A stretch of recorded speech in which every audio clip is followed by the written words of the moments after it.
endangered species. But I sing no victim song. I am a woman, I am an artist, and I know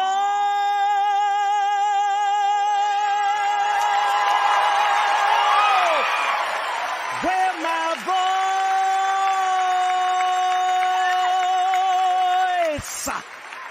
belongs. Today, everyone's eyes are on us as we rise. In this hour, it is our fine duty to find the beauty in rooting for other women so they too know we are not victims. We are victors, the greatest predictors of progress. We press for change, a new dawn drawn into the open by women whose silence is broken. We push on and act on our responsibility to bring visibility to the most vulnerable, to bring freedom to those who didn't have a choice, to bring volume to those who dare to use their voice. We don't fear the day she steps into the light, because we're with women every step of the fight. We clear her way. We don't fear this day because it is her strength, her story, and her spirit which inspires other vital voices to speak up when they hear it. So let it be said that light will be shed when our world is led by leaders ahead of the headlines, the voices on the front line, these first women who stand up, knowing the wind not by where it is, but by where it is blowing, leading the world not by where it is, but where change is going. We all leap forward when one woman tries, when she defies.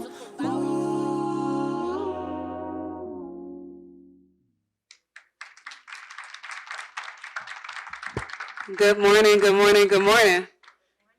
How are y'all feeling this morning? Good. I welcome you to the inaugural Global Leadership Summit for Howard University. Can you please put your hands together? My name is Dr. Angelica Bean. I am the Assistant Director for the Women's Center for Gender and Global Leadership. But I want to take this time before we even get started to welcome all of the ambassadors and the dignitaries in the house. Could you please stand?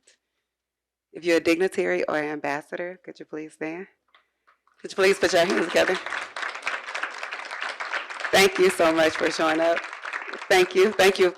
They have traveled far and wide to be with us on today, so we appreciate them. Since the center's launch, I'm going to take this off because it makes me a little bit more comfortable. Since the center's launch last year, we have continued to support Black and Brown women from Howard and across the globe through partnerships and programming that amplify our mission of being a center of excellence. Here at the Youth Center, we are building up the next generation of conscious women in leadership through activism research and intentional partnerships. We are grateful for our stakeholders and amazing mentors that have supported us from our inception. And we are really grateful for all of you who make these type of moments possible, for being with us, for being here with us in person or virtually. So we're going to take this time just to do a little housekeeping before we get the program started. So the building. Okay, so to my right and to your left is an elevator and some stairs. So in case of any emergencies, feel free to go down the stairs to the first floor. Also, the restroom is through the foyer. You'll make a quick right and then a quick left. That's where the restrooms are. And then we also want to take the time to say, in terms of the middle aisle, please do not walk in the middle aisle because this is being filmed live, and we don't want to see the back of anybody's heads. So with that, we're going to take this time to welcome our Dean Richardson, for a moment of prayer. Dean Richardson.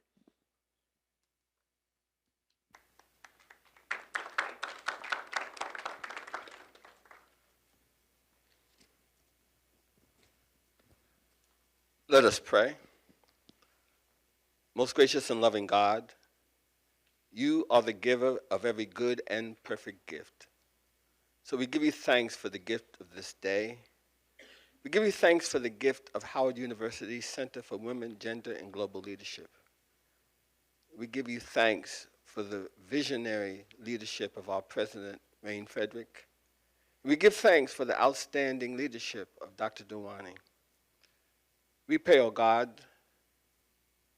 that this experience together, those who are gathered in this room, will grant us more wisdom, courage, and understanding as our panel of experts grapple with the many challenges facing women in the workplace.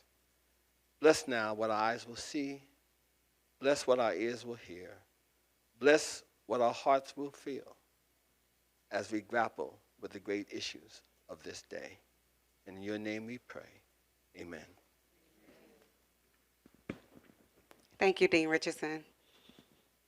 Next, we would like to welcome our visionary, the woman who embodies excellence, the woman who makes this thing happen, and our director, Dr. Jarpa Duwani.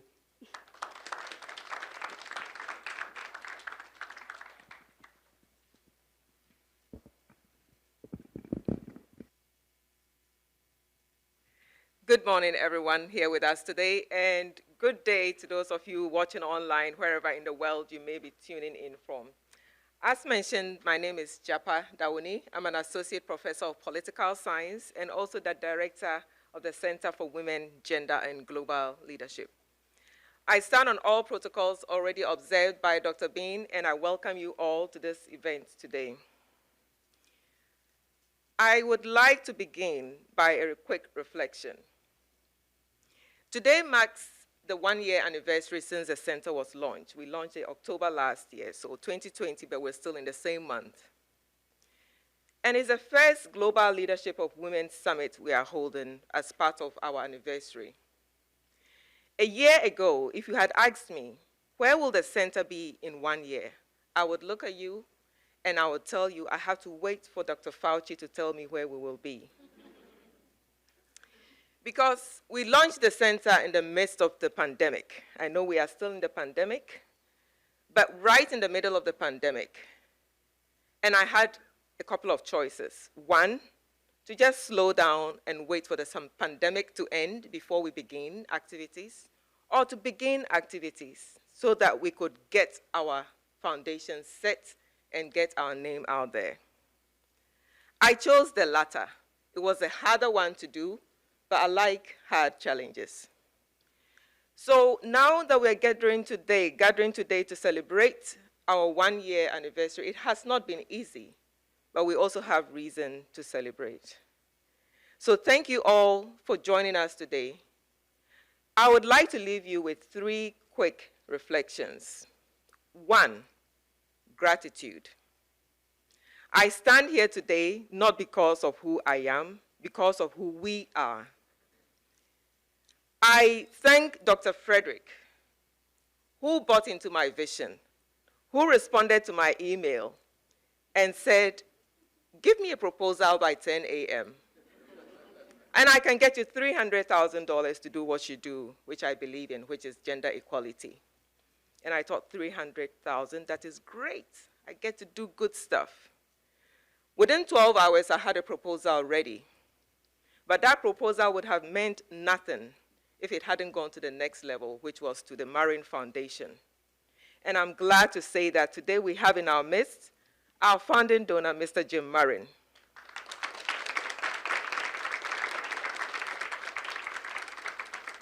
Mr. and Mrs. Marin bought into the vision, which was shared to them by Dr. Frederick, and they thought, you can do with more money.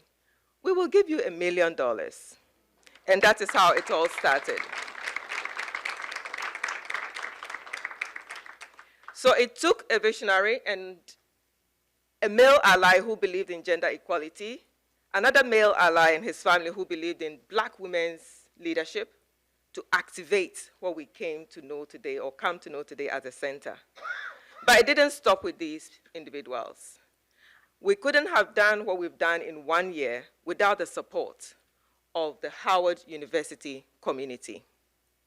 I am grateful to Provost Anthony Wuto, who responds to every single email and every text I send him. And thankful for your leadership and guidance in getting me on this journey. We would not be here today without all the faculty, many of whom are here with us today, some who are watching online, who supported us and who bought into the vision. My colleagues are here, Dr. Anita Plummer, Dr. Bean just joined us, and many others you would see. We couldn't have made it this far without our students who support us, who volunteer their time. And I am grateful to so many other people who did not know me before the center came about, but they reached out and said, let us know how we can support you. I could keep going on a long list of people, but I start here with gratitude to the Executive Council of the Center, the Advisory Board of the Center, and the Global Council of Leaders. We have with us here the chair of our advisory board, Dr. Ladner, who we will be seeing in a few minutes. I'm also grateful that we have a member of our Global Council of Leaders, Judge Janet Nosworthy, who flew in from Jamaica to be with us today. Thank you. The second point I want to leave us with is prioritization. It's a big word. Howard is going through what we call the Howard Forward, our strategic plan put in by President Frederick. So with this 1 year of building a foundation, getting together, and going forward to do bigger things, we are beginning to go into our second year of prioritization. And thanks to our advisory board meeting last week, we have a clear vision with which to move forward into the next future. Watch out for this space. There's greater stuff coming from the Women's Center. The third point I want to leave you with is celebration. We are here today to celebrate the little gains and the big gains. And I'll end up very quickly that in as much as it may look like a cacophony, we do have things to celebrate. One, that we have a structure, we have a space, physical space, we have a website, and we have social media. That is something to celebrate about. Most importantly, we have started activating our partnerships. And I am happy to say that the Women's Center connected Howard University to UN Women. And we have a partnership, a global partnership with UN Women under their He for She campaign. That makes Howard University the first and currently the only HBCU to be part of the UN Women He for She campaign. And under this, President Frederick is the only HBCU president to be sitting on that board as a male ally. And we are grateful for that. Beyond partnerships, we have also engaged in academic achievements. I am happy to announce that working with my colleague, Dr. Krista Johnson, my co-partner in all things feminism and womanism at Howard, we have launched the first minor in women, gender, and sexuality studies at Howard universities. And we have 30 students and counting who are already declaring their minor. We also have reason to celebrate. As an academic institution, we believe in research, and I am happy to announce that within 1 year, we have already produced 19 chapters written together with graduate students under my leadership, the leadership of Dr. Anita Plummer, our director for research, and we are going to be publishing a book on women in Howard University departments and colleges within 1 year of existence. Running through the list very quickly, we have also supported faculty with $20,000 in grants for research this summer. We have supported graduate students with $20,000 in grants for research. We have also been the incubator for a program created by faculty, Dr. Bahia Mohammed and Dr. Jenkins in sociology, called the Mothers of the Mecca. We have also incubated a program created by students called the Black Feminist Book Club. And we have also partnered with Marriott Foundation to help bring entrepreneurial leadership to students at Howard. I will end up on this note because if I keep going, we'll stay here forever, because I think that in as much as there's still a lot to be done today, I want to pause, take a deep breath, and look at what we have done within 1 year. And I think we have reason to celebrate. So I invite you to celebrate with us. I invite you to partner with us. We cannot do this without your support, without you being behind us. I am thankful for all of you being here, for those watching online, and I hope you will be part of our success story. My challenge to you is, when we meet next year to celebrate our second year, will your name be on the list of achievements I just mentioned? Will you be a part of our success story? So join us. Let us celebrate. Let us make this center a center of excellence for Black women. And as we celebrate, I can also say one last achievement within our 1 year. We have already started activating women's leadership, beginning here at Howard University. And we have documented the leadership journeys of 15 of our deans and senior vice presidents. Because if we want to send a signal that this center is about women's leadership, we start from home. And under the leadership of President Frederick, we have an abundance of women deans at Howard University, probably more than any university you can find in this country. And so these are the stories of the women in leadership at Howard University. Enjoy the celebration.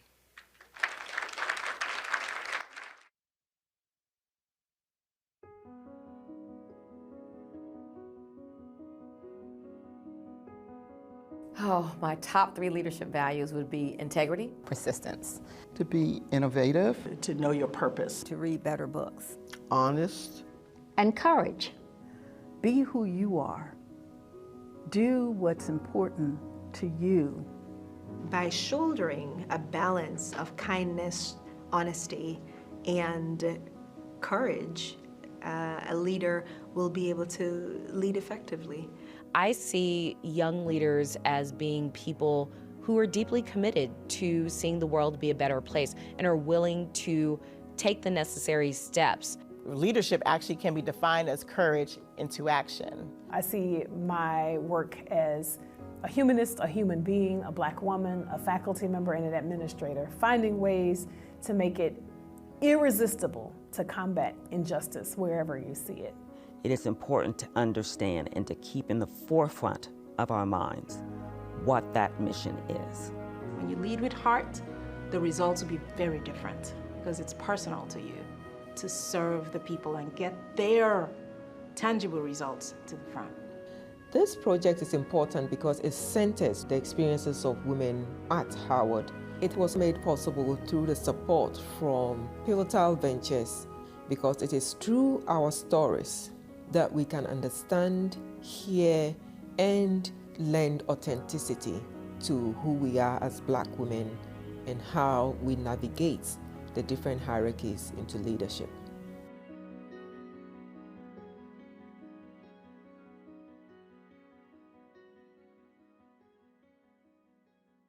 Very proud to stand here today and to be able to watch beautiful women that have come in before me. They come with strength, dignity, grace. And as a young PhD student, you're not a student anymore, I'm a doctor, I'm able to really, I'm Dr. Bean, able to really watch women that come before me and be able to follow in their footsteps to do incredible work. So I'm honored to be a part of this center.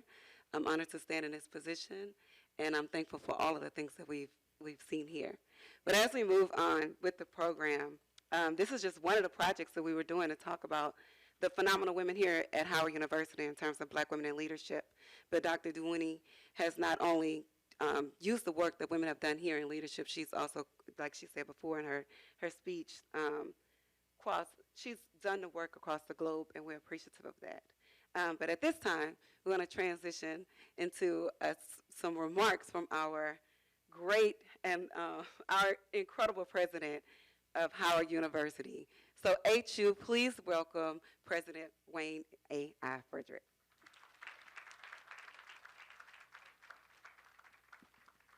Good morning. The most important thing I could do today is to get out of the way of these great women. So I promise to be brief.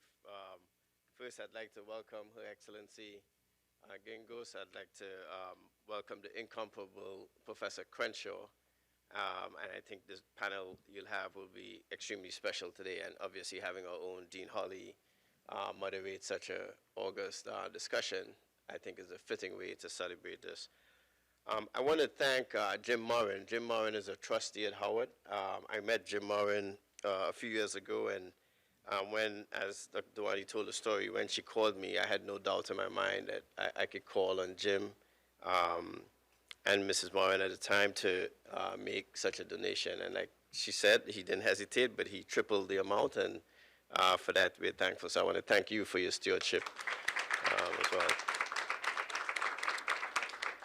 I want to thank Dr. Duani because the first time I actually met her, which I think is fitting, was in an airport. She was on her way to Geneva, I believe, and I think, on my way to London at the time, or Kenya, somewhere there.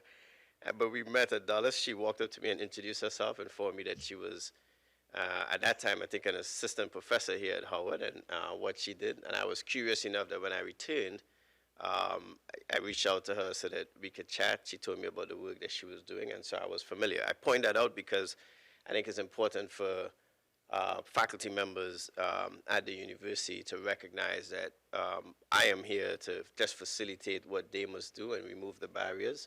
And so I appreciate her reaching out. She's been staunch about the work that she wanted to do, and so I want to congratulate you for not just being dogged about it, but for also having a vision that now has materialized so well. So we congratulate you as well. The most important job I have in life is being the father to Wayne and Kiri Frederick.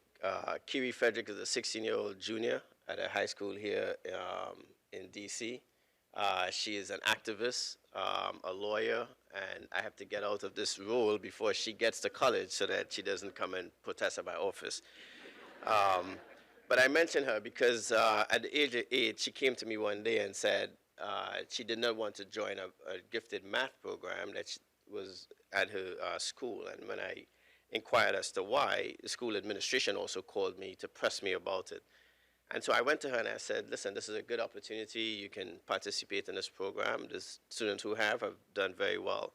And she said she didn't want to participate in it because it was all boys, and that if I've ever been around enough boys, I would recognize that they start things, they mess it up, and then we girls fix it.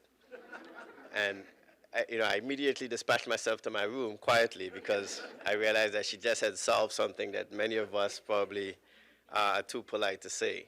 But the point being that I have been surrounded by black women, strong black women, all my life. The matriarch of my family is my 99-year-old grandmother, who I was able to spend some time with just last week, and who to this day, before every important decision that I make or participate in anything of extreme importance to me, I still call upon for her sage input. And it always ends with her assuring me that she would say a prayer, and then she calls the next day to get feedback on how things went. And always has input. And at 99, she's sharp. Christmas is her favorite time of the year. I'll see her later this month. And the reason I will is because I'm the only person in the family that will convince her not to climb on a ladder to paint the house for Christmas. And so I'll go and be doing some painting to convince her she doesn't have to do it. But she has been the matriarch of our family. She's been extremely strong, the mother of 10, grandmother of too many to count, but always there with a listening ear. And I think it's important for us to recognize as a fabric of what women participate in our country and in our society in general. My mom, who was a nurse for 51 years, didn't become a physician because her then father, who was a lawyer, felt that women should become nurses. He was a good man, but he was wrong on that issue. And so she was determined to have us 3 boys for whatever reason, and wanted one of us to become a physician. So my life's work and calling is really in honor of her and fulfilling a dream that she had, despite the fact that she had a child with sickle cell. So my mom would take me to the hospital where I would be hospitalized and then change her shift at night after feeding my 2 younger brothers so she could come and work in the same ward that I was hospitalized on. So the strength that she displayed, the determination she displayed to ensure that I succeeded is something that I would never be able to pay back. And I tell her all the time that if I had a kid with sickle cell, one, I'm not sure I could have sent him to a foreign country to go to school, and furthermore, I'm not sure I could have made the sacrifices that she made so often to ensure that I would do well. And I mentioned already my 16-year-old. I mentioned these 3 because I think it's important for us to recognize in our society that we have lots of challenges.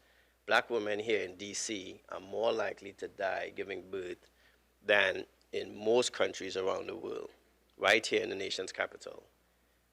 It's totally a tragedy.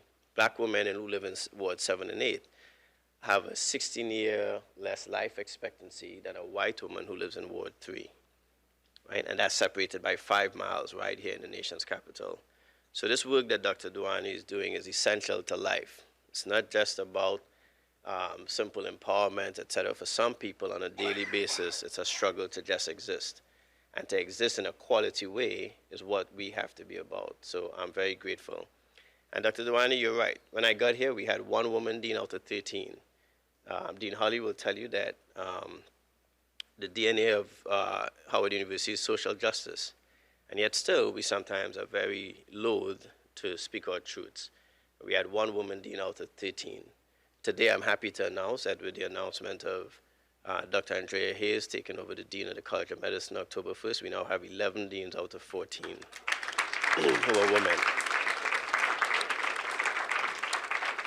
And I'll correct only one thing that Dr. Duani said, and that is that those 11 deans are African-American women. It is the largest number of African-American women deans anywhere in the country, and probably anywhere in the world, to be quite frank.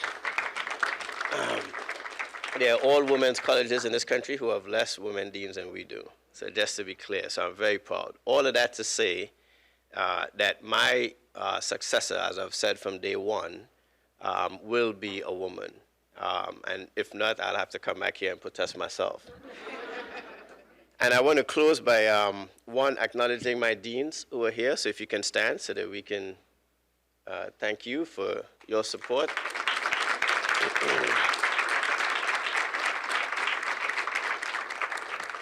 And I also want to acknowledge Dr. Joyce Ladner, who is the only woman to serve as the interim president of Howard University.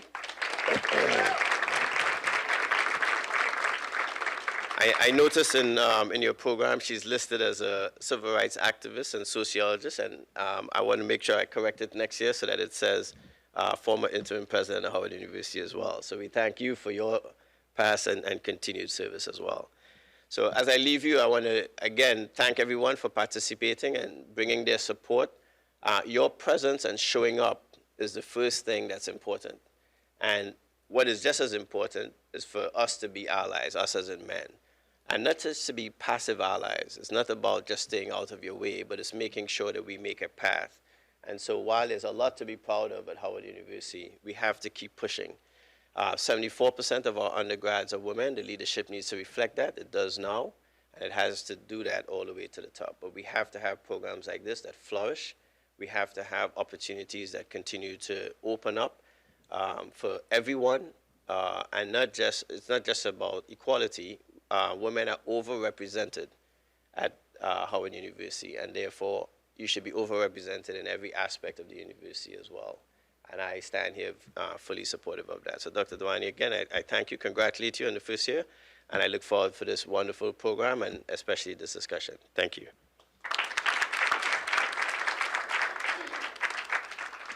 Thank you, President Frederick, for your remarks. Now we'll have remarks from 2 HU organizations. First is the president of the Alumni Association, Dr. Candace Harris. Dr. Candace Harris, thank you. And then it'll be followed by Ms. Jordan Allen from Houston. Greetings.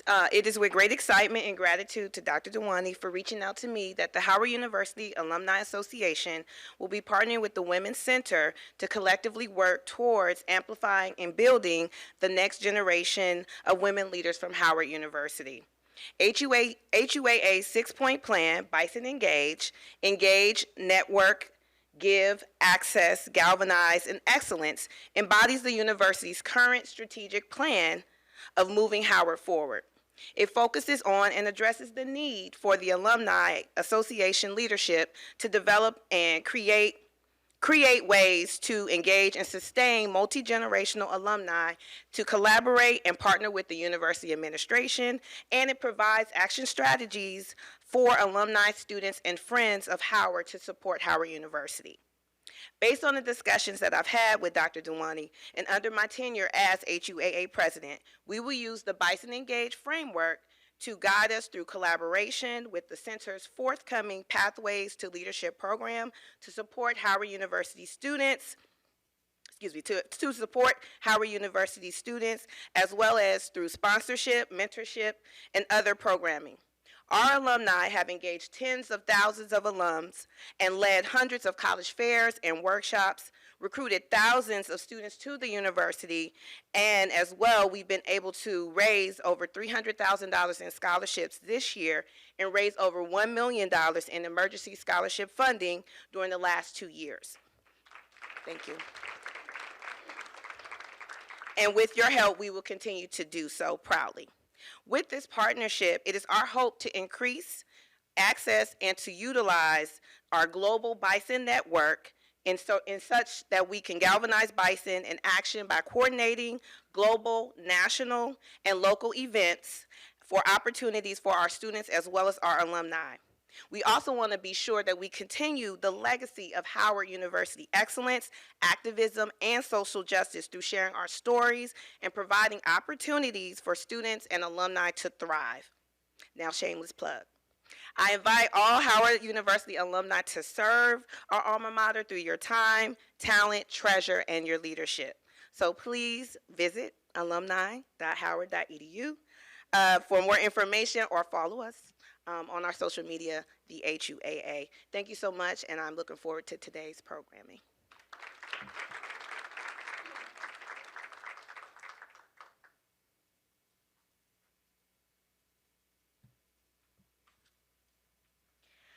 To Dr. Dewani and the entire staff of the Howard University Center for Women, Gender, and Global Leadership, President Frederick and all university-wide officials, and our honorable guests, the First Lady of NAIMBY, Madam Monica Gangos, and Professor Crenshaw. Good morning.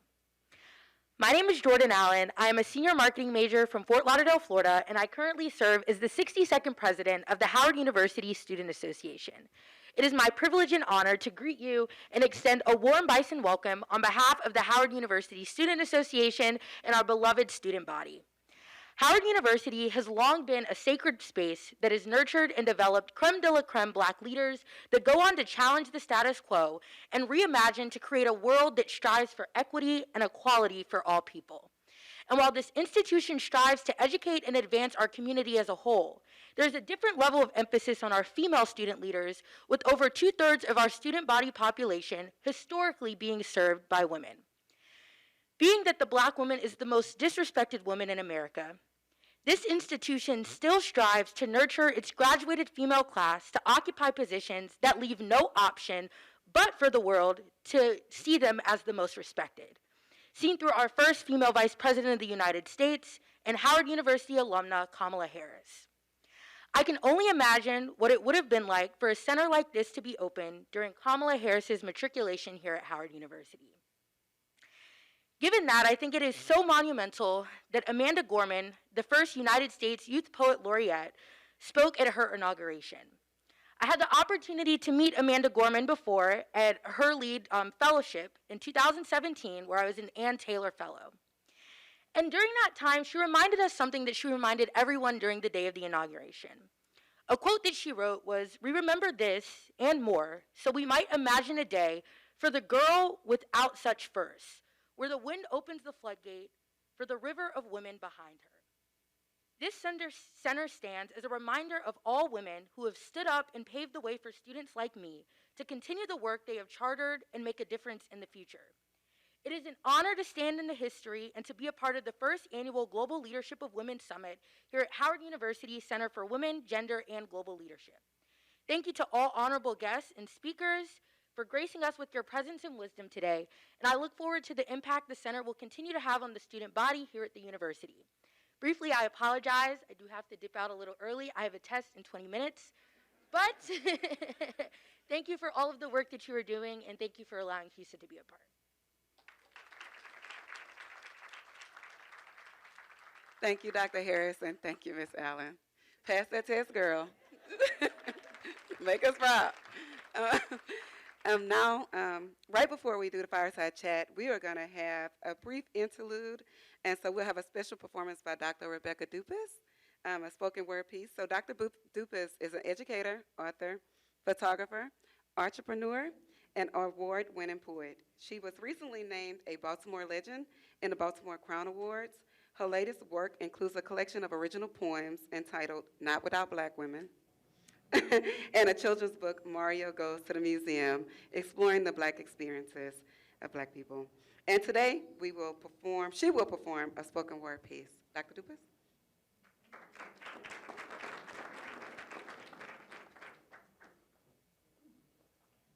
Good morning, everyone. Good morning. Even Black laughter seems audacious in spaces that expect our silence. A smirk, a long look, a confident response easily mistaken as violent in a world where a white man's protest is a Black man's riot. When there isn't a seat at the table, a Black body will always seem defiant. How it sits there taking up space, not hinting towards its complexion, but seemingly always talking about race, always hinting towards the whole of its people, always reminding the world that separate will never be equal, that a Black body will always have its sequel, always be persistent in its resistance, how it sits there regal. Regardless of income and opportunity, we are a resilient people, waymakers, even when affirmative action could never. But what is a barrier to a Harriet? What is racial trauma to an Obama? The world tried to trump us, but we keep coming. We went from enslaved in America to America's president. Now that's one heck of a promotion. We went from serving to space holding. Shout out to Black people interrupting whiteness and refusing to be a token. We bend, but we are never broken, knowing that our movements are patrolled. We will have our freedom despite their efforts to control, despite the lane for Black bodies being narrow. We just pray that Black Jesus keeps his eye on the sparrows should red, white, and blue shadows come. From the boardroom to the courtroom, these are racist streets that we roam. We are not praying for heaven at the moment. We just want to make it home.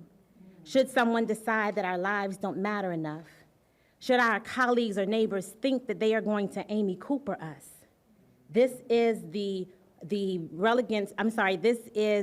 paradox of Black existence, being relegated to small spaces and still making miracles, especially Black women, who have to consistently remind the world that our gender is not our condition, that our confidence is not a weapon, that despite it all, we will climb, bringing the brilliance of our minds, our colorful language, and our soul for every ancestor that they stole and sold. We are coming for a seat, for the whole table, for the title, for the office, for the label. We are pulling up and we are eating platefuls.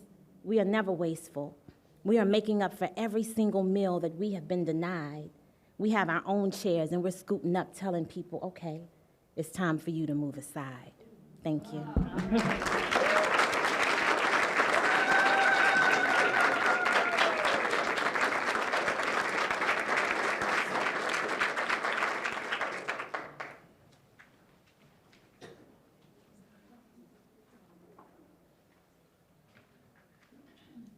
Good morning. My name is Dana Williams, and I'm Dean of the Graduate School and Professor of African American Literature and a proud two-time Howard alum, so I appreciate the shout out. In addition to clicking on the website, send us your funds. Yeah. It's my pleasure to introduce our speakers and our moderator today. Danielle R. Holly joined Howard University School of Law in 2014 as the Dean and as Professor of Law. Prior to joining the Howard faculty, Dean Holly was the Associate Dean of Academic Affairs and Distinguished Professor of Education Law at the University of South Carolina. A scholar of education law and civil rights and an expert on diversity in the legal profession and higher education, Dean Holly holds a Bachelor of Arts from Yale University and a Juris Doctorate from Howard Law School. Dean Holly was recently appointed co-chair of the Board of Directors for Lawyers Committee for Civil Rights. She is a Liberty Fellow through the Aspen Global Leadership Network and a Fellow with the American Council of Education. Dean Danielle Holly.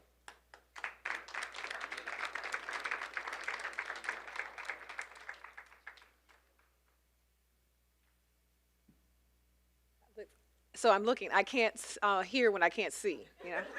My senses are completely related.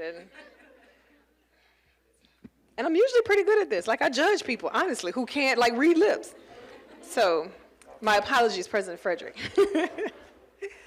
Co-founder and executive director of the African American Policy Forum and faculty director of the Center for Intersectionality and Social Policy Studies, Professor Kimberly W. Crenshaw is a pioneering scholar and writer on civil rights, critical race theory, Black feminist legal theory, race, racism, and the law. She holds distinguished faculty positions at Columbia Law School and the Law School at the University of California, Los Angeles. Professor Crenshaw's work has been foundational in intersectionality, a term she coined to describe the double bind of simultaneous racial and gender prejudice. Notably, this concept was influential in the drafting of the Equality Clause in the South African Constitution. She's a sought-after speaker who conducts workshops and training on intersectionality and structural racism. Professor Crenshaw's popular podcast, Intersectionality Matters, ranks among the top 5% in podcasts. She also hosts the internet series Under the Blacklight, the intersectional vulnerabilities that COVID laid bare. Professor Crenshaw serves on the Committee on Law and Justice of the National Academies of Science, and she has received numerous Lifetime Achievement Awards from the Association of American Law Schools, Planned Parenthood, and the ERA Coalition, for example.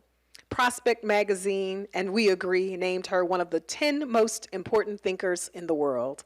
Please welcome Professor Crenshaw.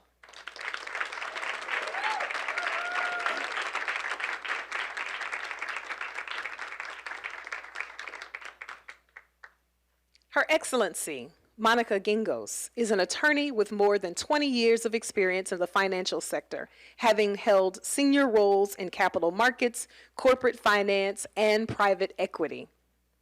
During her time in the private sector, Her Excellency was regularly identified as among the most influential Namibians and as one of Africa's top 100 economic leaders. She was a co-shareholder and managing director of Namibia's largest private equity fund for over a decade. Since becoming First Lady of Namibia, Her Excellency has initiated programs that sustainably lift vulnerable populations out of poverty traps. One of those programs, for example, is Project Be Free, which is designed to provide a continuum of holistic services, including life skills programs, mental health support, the full spectrum of adolescent-friendly sexual and reproductive health services, including comprehensive sexuality education, skills and leadership development, entrepreneurship development, and adolescent-friendly edutainment.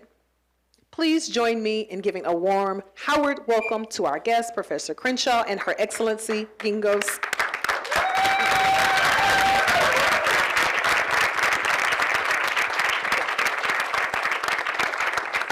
And in receiving, of course, Dean Danielle Holly Walker, who will moderate this morning's conversation. Thank you so much. Thank you so much, Dean Williams. It is wonderful to see you this morning. Dr. Duani, congratulations on this incredible celebration of your center after 1 year. Dr. Frederick, Dr. Wuto, Mr. Marin, everyone who is gathered here with us today. This is going to be a fantastic conversation with two of the most distinguished women attorneys in the world we have with us today.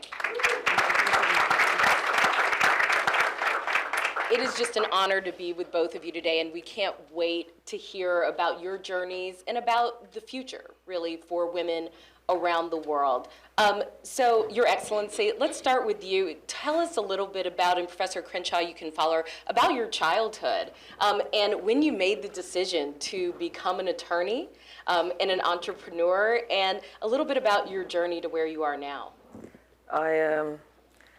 I had just crossed my legs, and I uncrossed him because my mother hates it when I do that. So that's the tyranny of African mothers that I continue to live under. But I was a middle child, and I think that served me well as a First Lady, because I think some of you are middle children. I came from a big family, so middle kids don't count. You don't get bought new clothes. Nobody remembers your birthday. And your parents really just care about the oldest and the youngest. So middle kids kind of learn to be quiet, but also assert themselves when they realize these people have forgotten I exist. So as First Lady, that skill has really taught me to sit back quietly and observe power, observe the powerful, observe those who operate around the powerful, and observe those who gain power and how they wield it. Because when somebody doesn't notice you sitting watching them, they show things that they would otherwise not have shown. And that's why presidents are particularly bad. And that's why they normally are surrounded by not so great people, because they don't see as clearly as those who sit quietly and observe those around them. So middle kids, we up. The other thing is, I saw the president speaking about his grandmother with such warmth. And I would do the same if mine was alive, because like yourself, many of us passed through the hands of our grandmothers, and it's a feature particularly in Africa. I grew up for a time with my grandmother because my brother was only a year old and my mom couldn't really handle all of us. So she sent me to the north while they were working in a different place. So I was with my grandmother for a long time and then joined the rest of the family.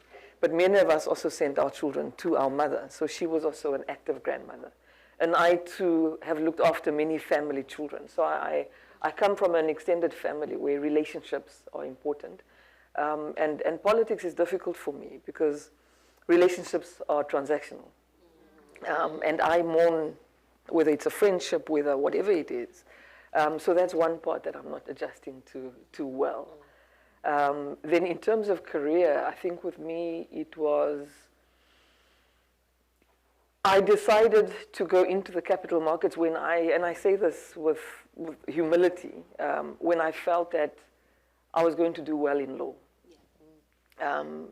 It stopped being a challenge for me when I came to that realization, and I wanted a challenge. And I knew very little of capital markets at the time, and moved to investment banking for the same reason, and moved to run a private equity fund for the same reason, because I want to push myself to where I need to be. And in a way, it's been good, because as First Lady, you don't earn your title, and I'll speak to that later.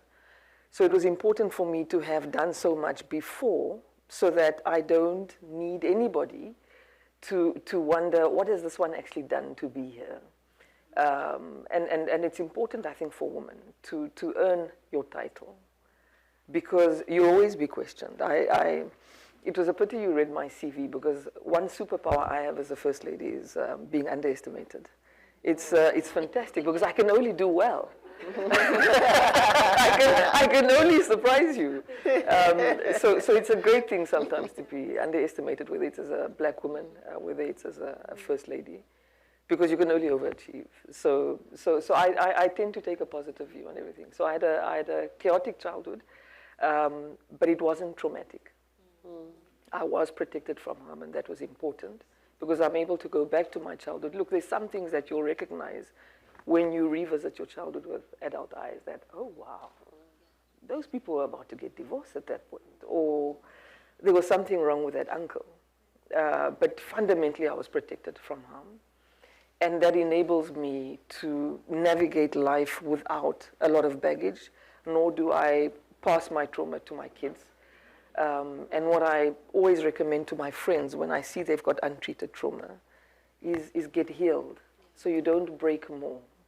So all of us have been broken somewhere and somehow, and it's important for us to heal whatever broke, so that we stop that transferal of trauma from generation to generation.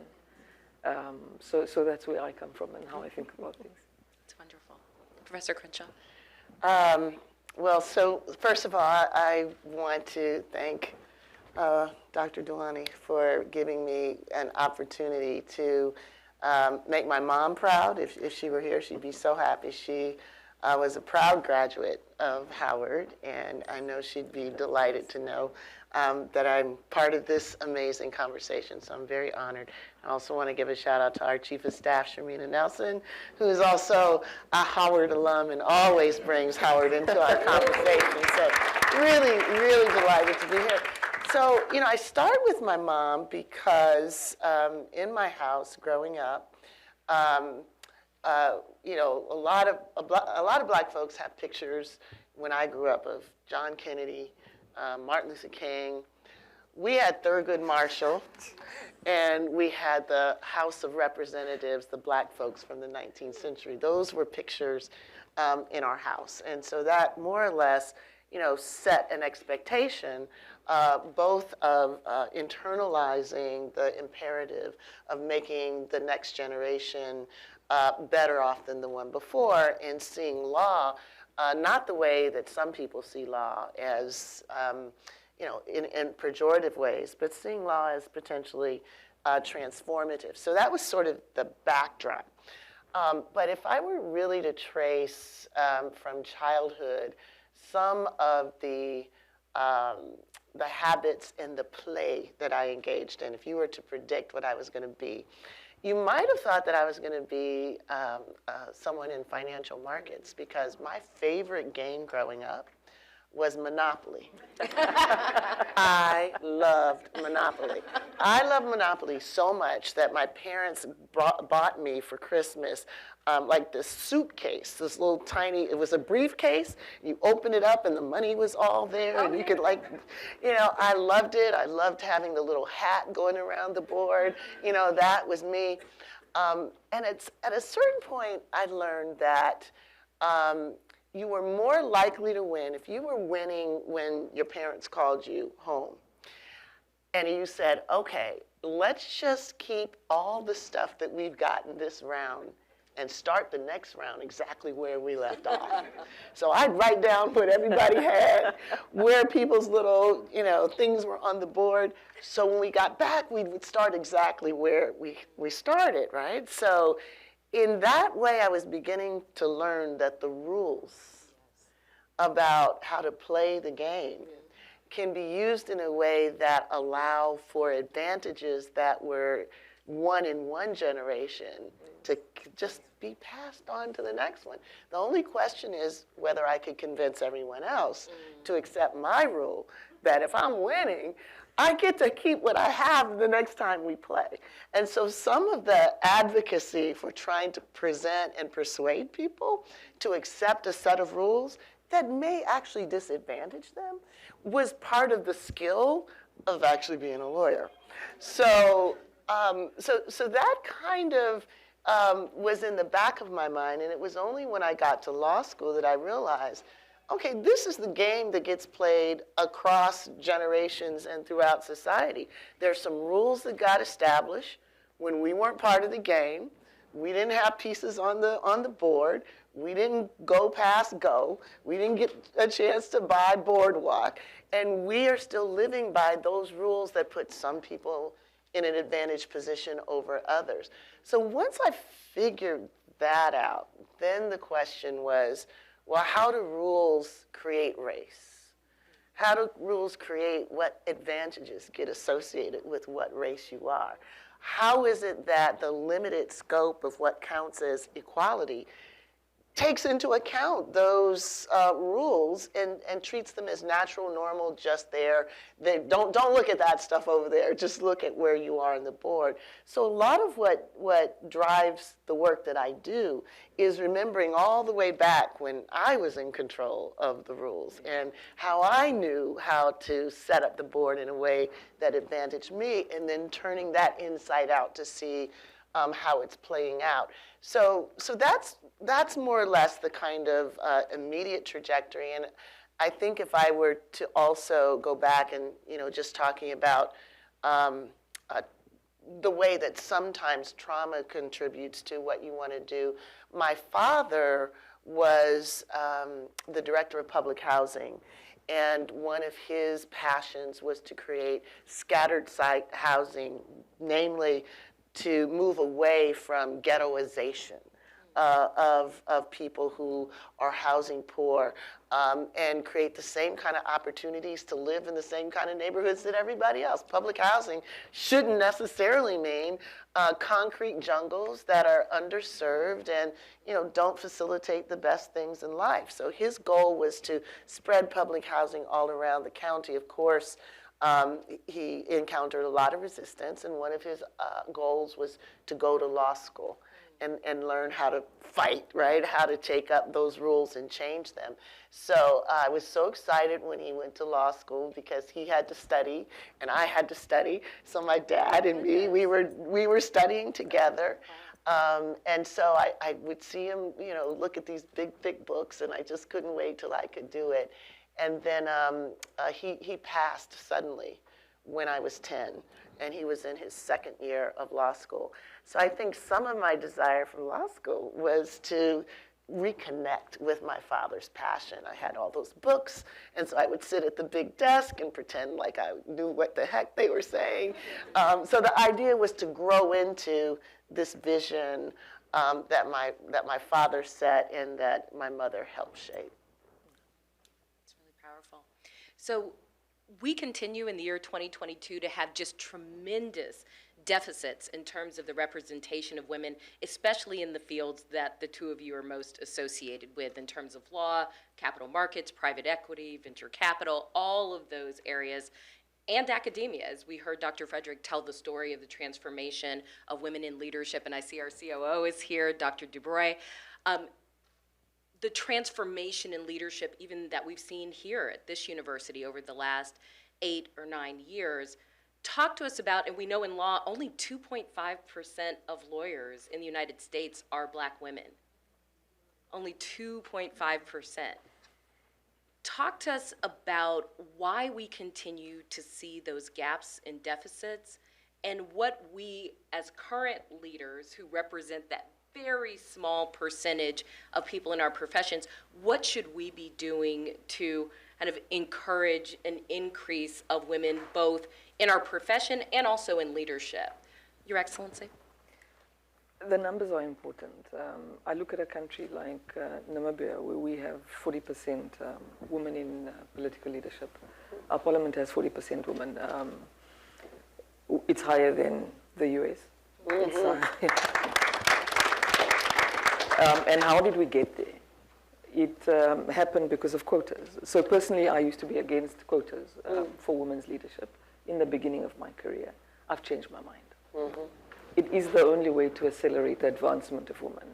And then the refrain is always, yes, but what? It must be quality women, they must be hardworking, they must basically be perfect.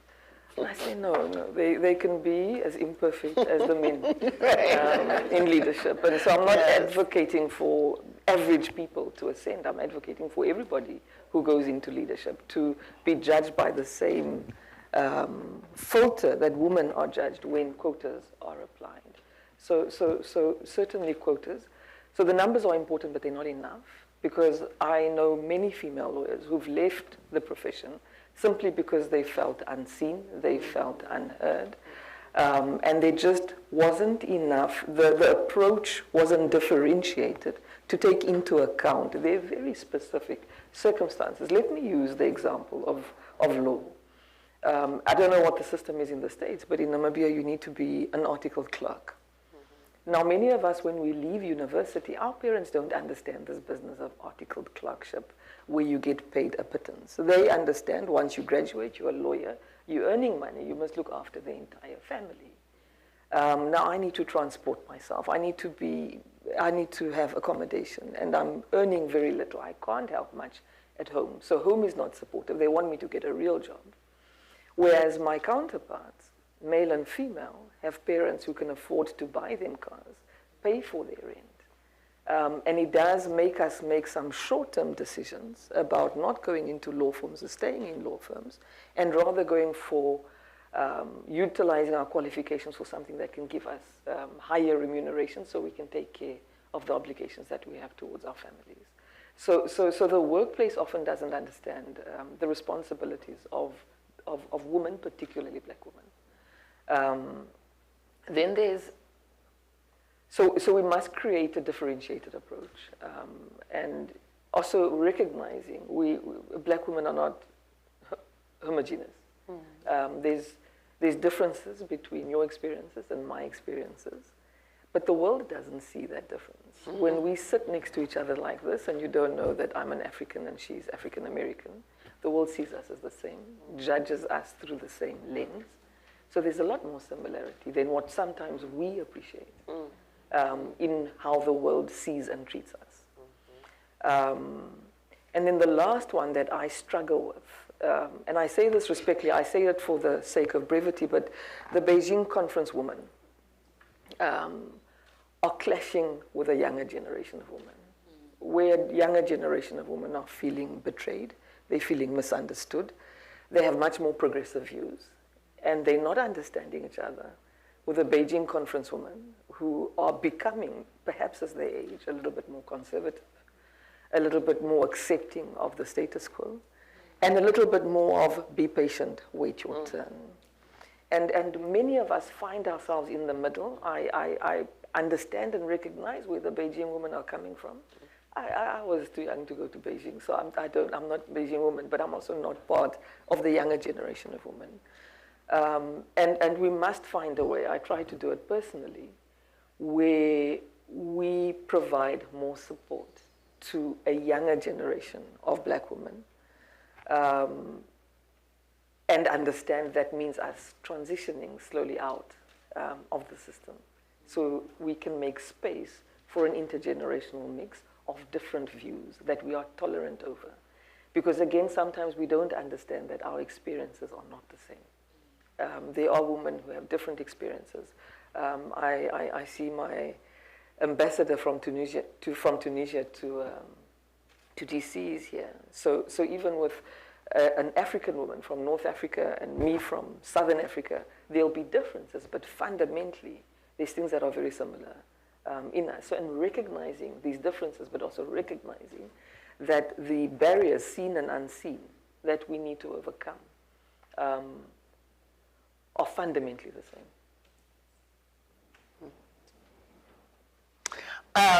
So I would broaden the sort of statistical picture of the deficit by also mentioning that of Fortune 500 companies, there are 3 women of color who are CEOs, and none of them are Black.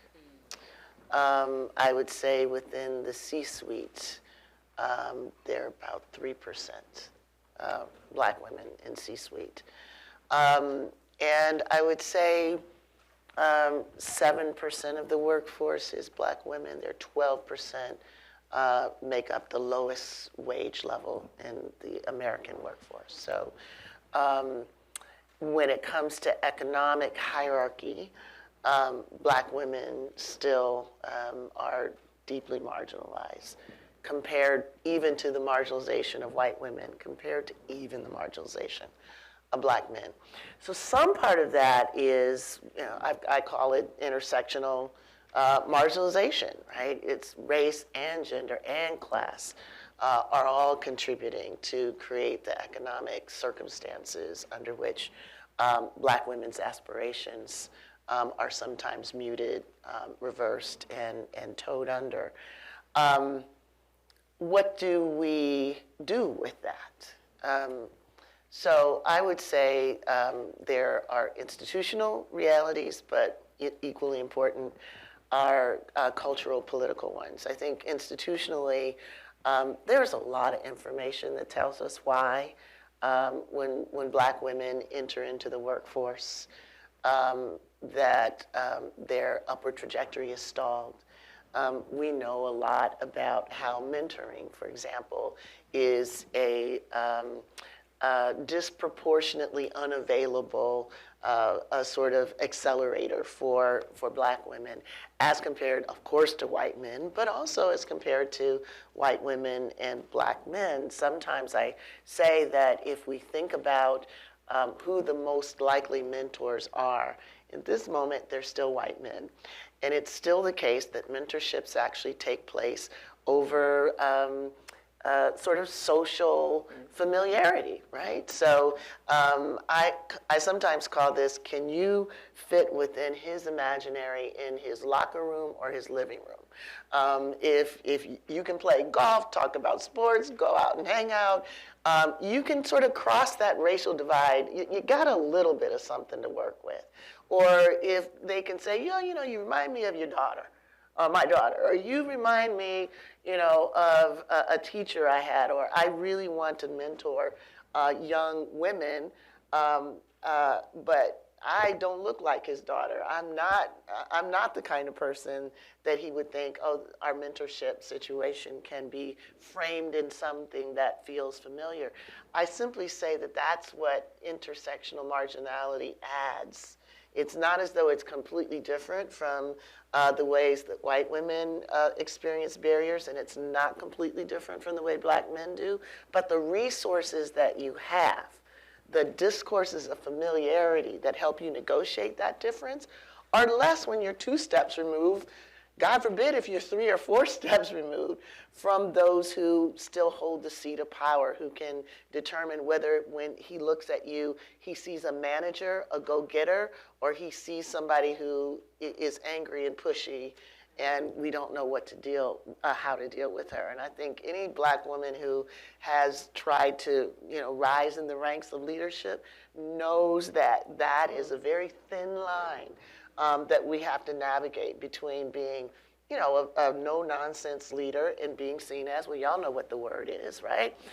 So these are social, institutional realities that still exist. I sometimes talk about implicit biases.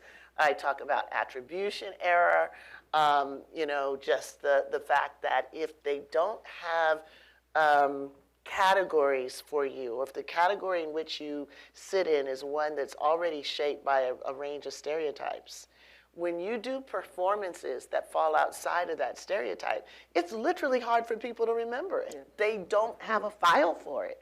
But if you come in late, or if you do something else that fits in the stereotype, that's what will be remembered. So just the basic evaluation is sometimes that much more difficult when you're dealing with multiple ways in which your being just falls outside of the zone of familiarity.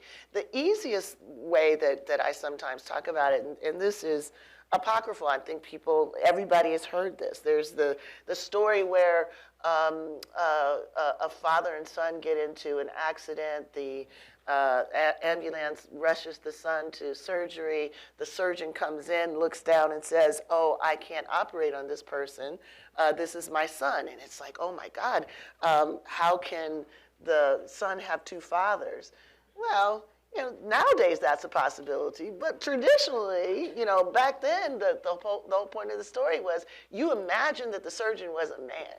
When you heard surgeon, you didn't see in your mind's eye the possibility that it could be a woman. Well, race to that, and you get a sense of how distant it is from possibility. When they look at us, they see a managing partner in the firm.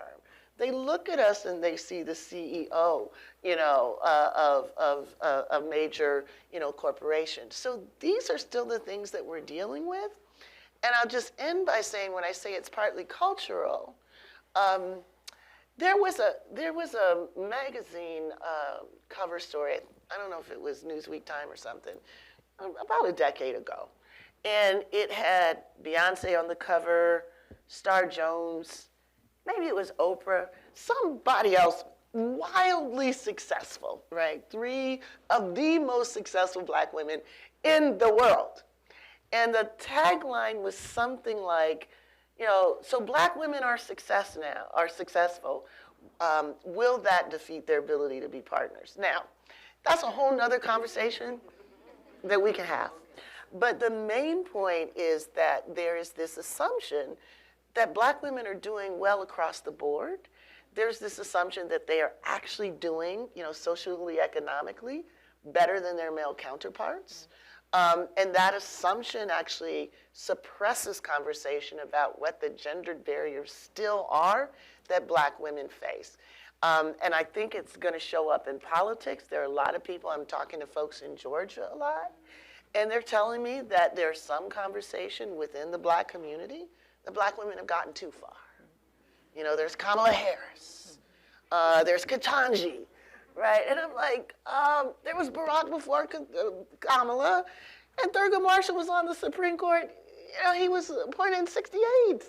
We're talking over 60 years after that. So how is it that there is still the perception that even these late additions to our portfolio make some people feel that we're getting too far too fast? When it happens with race and white people say it, we're like, oh, that's just ridiculous, right? There's so much difference between black well-being and white well-being. Well, the same thing might be going on inside our communities, and we have to figure out how to talk about that.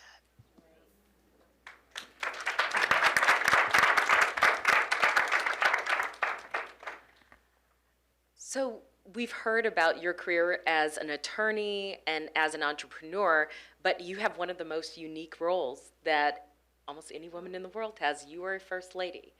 So talk to us a little bit about your role as First Lady and what you see as the role for women around the world who serve as First Ladies. Obviously, in this country, we have a huge, at least I'm a huge fan of Michelle Obama, and think she made an incredible difference in the lives of women and girls here in the United States and around the world.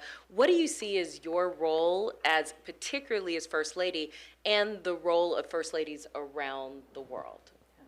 I think if we link it to women's leadership, if we do what we're supposed to do around getting women's leadership where it needs to be, and we have more female presidents, we'll work First Ladies out of a role, which is a good thing. Because ultimately, we exist in a space simply because there aren't women leaders in that space. So in a way, it's we're not displacing anybody, but we're certainly holding the seats in places where we don't necessarily have decision-making authority. We have potential presenteeism. We're there, but we can't do much with being there. And that's why we have a responsibility to make sure that issues of women's leadership is advanced. I always joke to my husband, he doesn't think it's funny, that it's ironic that your kitchen cabinet has no woman. and I think most male leaders' kitchen cabinets lack women. And I've made the comment enough for him to be conscious when they are thinking about things to invite a few more female political or private sector leaders, because he knows there'll be a snark comment from his wife. So even though there isn't a defined role and power, there are things you can do and say around you. I do a lot of mentorship for women within the political party I belong to, but also opposition parties. We ignore each other in public, but we certainly are communicating and guiding each other and mentoring each other and learning from each other, but also putting each other's names forward. But I see this list, but what about these women? There's about 4 women doing fantastic. And that's how you make sure that women find themselves in spaces that you can't necessarily occupy. And that's what I would do as a woman. But I've got a particular passion for younger women and making sure that they don't make the mistakes or pay the prices that many of us had to pay. By being open with our stories, by guiding, by sharing, by connecting, we can make the road, we can remove a lot of obstacles for those that come after us. And I take that responsibility particularly seriously. And then as a collective, as First Ladies, we have, and again, being a First Lady is, how you First Lady is really based on your context. So it is different being an African First Lady relative to being a First Lady in the States. It is different being a First Lady in West Africa as opposed to Southern Africa. It is context specific. But as a collective, we have an organization of African First Ladies, which I'm president of. And again, I went home and I said, oh, I'm also president now. And again, my husband didn't think. It's funny. But that organization has incredible convening power. And the First Ladies increasingly are utilizing that convening power to have difficult conversations. I said earlier, this is the one place where I didn't earn a title. But so when you have unearned privilege, when you have unearned social capital, you must spend it. And you must spend it on difficult conversations, whether it's about women's leadership, whether it's about the role of younger women being almost blocked by an older generation who at some point need to gracefully exit the stage and allow others to take their space. Difficult conversations. So every time I'm being criticized for something that I've said that is unpopular, which is quite often, I feel that, great, I've spent some social capital. So I'll keep quiet for about 2 months and rebuild my social capital, only to spend it again. And I think if I can leave having changed the conversation and brought a few more issues to light, I think I've done my work. And there's lots of things that I do, and I know my protocol and security teams have gotten tired of me, which people probably don't expect me to do or be.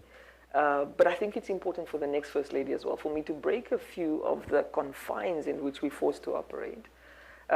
Because there's no rules that should confine anyone. You should basically fundamentally be able to be yourself in any role. And then the last part is really about, I wake up a lot feeling, why are we still having this conversation? And feeling I'm not doing enough. Because the issues faced by women and black women specifically, the conversations remain fundamentally the same. And I've consoled myself to say it's maybe a good thing, feeling I'm not doing enough. Because because it forces me to try and do more. Because when I do leave the space, and ours is soon, we have 2 term limits, our time is up in 2025, I can't wait. But when my time is up, I don't want to live with regret that I should have addressed this more. I should have fought more for that. So I'd rather take the unpopularity and the criticism I sometimes get now than to regret it later. That I did. And there's still a few issues I feel I don't do enough on. Self-protection, there's confines. But I certainly am comfortable that when I leave, I will know I occupied a space and utilize the privilege and the social capital in a way that benefited many other people. And last point, and this is a mistake that people in proximity to power do, lots of people utilize their proximity to benefit themselves and make themselves actually quite dangerous for the person who's powerful that they are in proximity to. But we can't deny that there is power in proximity. So you must utilize it for the benefit of others. It could be, you could be close to the president of Howard University, you could be close to the dean, you could be close to the chairperson. That is proximity.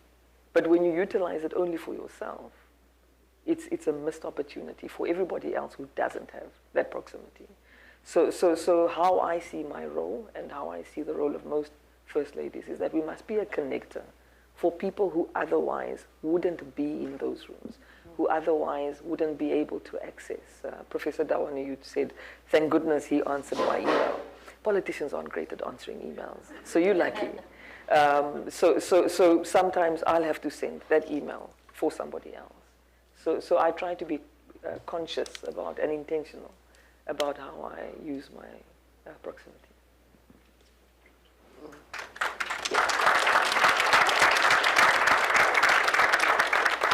So Professor Crenshaw just won a major award from Lawyers Committee for Civil Rights the other night. We celebrated her at the Higginbotham Gala. And under the co-chair. I think I read your work for the first time when I was about 19 years old. And it changed the way that I thought about the world and everything around it, and so much about rules, and I think you've done that. How many students who are here have read Professor Crenshaw's work and feel the same? Yeah. I saw she had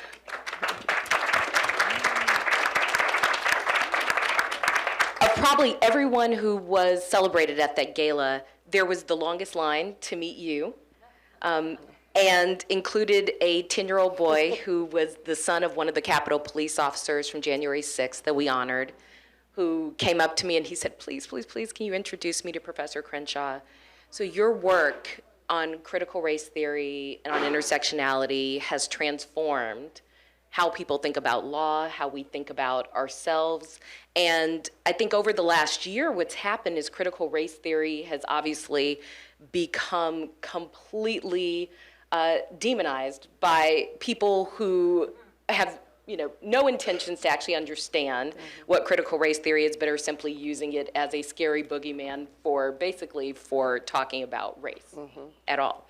So talk to us about where kind of the idea of writing about intersectionality came from and how you're dealing with your newfound either fame or infamy. I was going to say fame, but some would say infamy.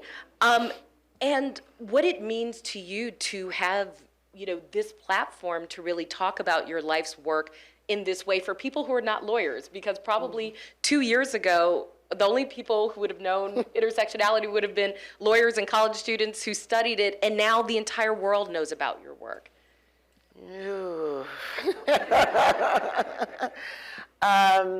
So I welcome the opportunity to talk about what intersectionality and critical race theory really are, since for the most part it has been introduced to the public in a way that was intentionally designed to distort what the projects have been, to suppress the energies that were generated in 2020 in response to the George Floyd murder, to provide people who are insecure in the changing demographics of the country with a focal point for their insecurity, and frankly, as a vehicle to move white nationalist sentiments to the center of American politics. So to have named the container that they dumped all that stuff in and moved it into the center like the Trojan horse, it's not a fun situation to be in. I already talked a little bit about critical race theory when I talked about monopoly, right? Critical race theory came out of the generation of young kids who, like me, watched the civil rights movement on the television. Like we were 6, 7, we didn't get a chance to go and sit on in the lunch counters or ride the buses, but we saw that energy. We were of that generation who really believed ain't no stopping us now. Segregation has fallen, and now it's up to us to go into these institutions and do our thing. Except for the fact when I was a kid, there were very few institutions that were not touched by white supremacy. Very few professions that were actually inclusive. In 1969, less than 2% of all lawyers are black. It's not that much better today. So we went into these institutions with the sensibility of we are the civil rights generation, the post-civil rights generation. These doors should be open. These institutions should function in a way that embody the values of the civil rights movement: equity, justice, inclusion. And we got there and we had not read the fine print, right? That doesn't mean that we're going to change anything in this institution that we used to do except let you in it. So be glad you're here and shut up.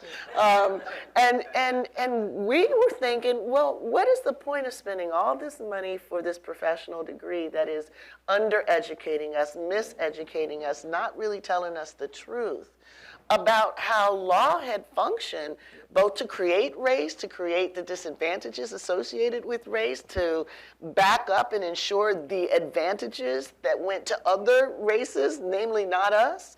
And so that's what we wanted to learn, and that's not what they wanted to teach. So we had a standoff about that, and that standoff led to a big movement at Harvard Law School. It led to a demand for an alternative course that actually looked at how law was not simply the savior of black people. It wasn't necessarily the neutral referee. It was part of the problem.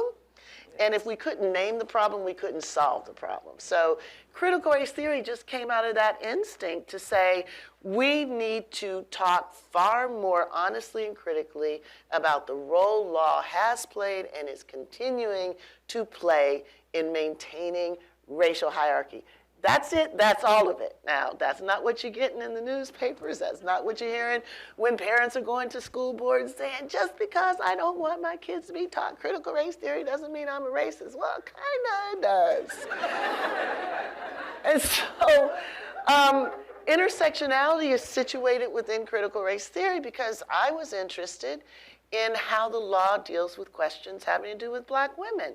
And the answer wasn't great.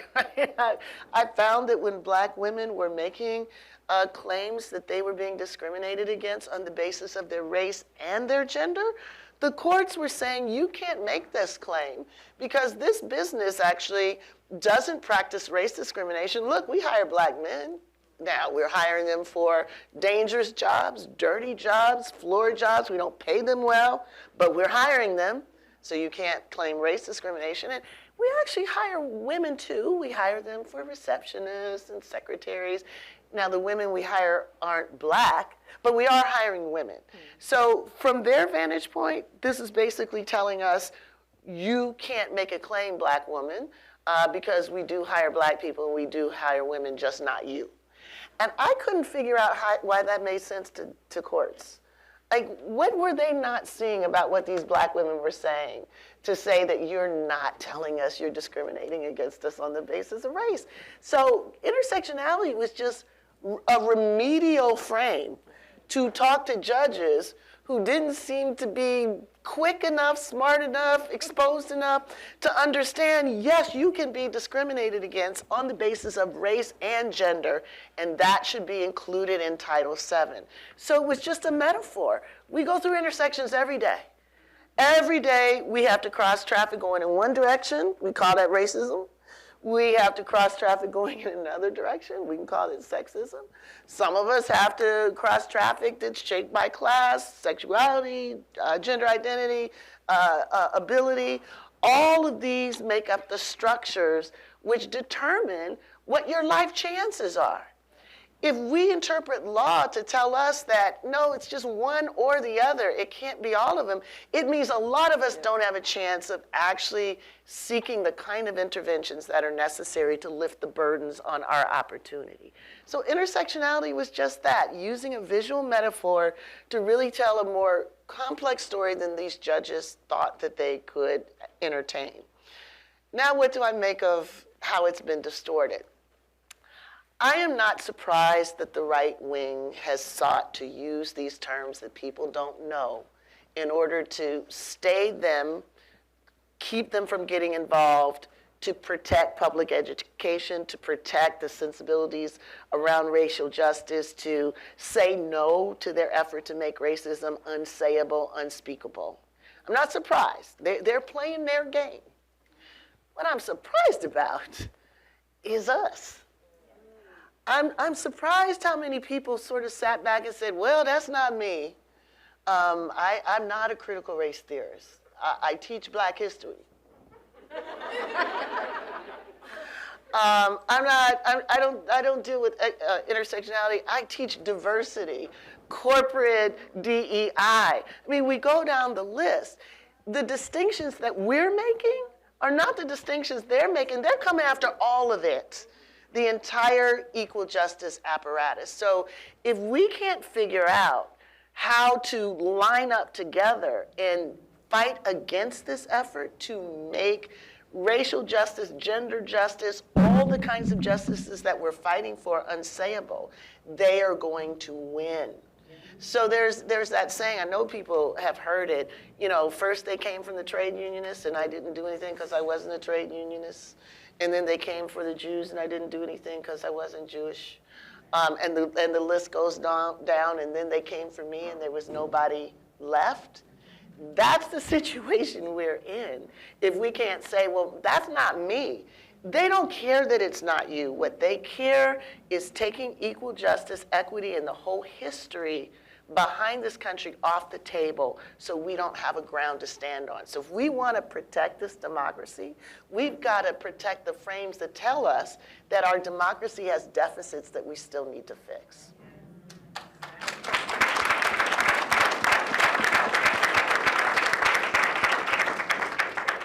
So this is going to be my final question, but we will have time for audience questions in just a moment. So if you have a question for Her Excellency or Professor Crenshaw, please start to think about them. So my final question for both of you is about the future. And that's really why we're all here, is to think not just about, and I appreciate how much you've been talking about the need for some generations to move aside to allow other generations to come forth.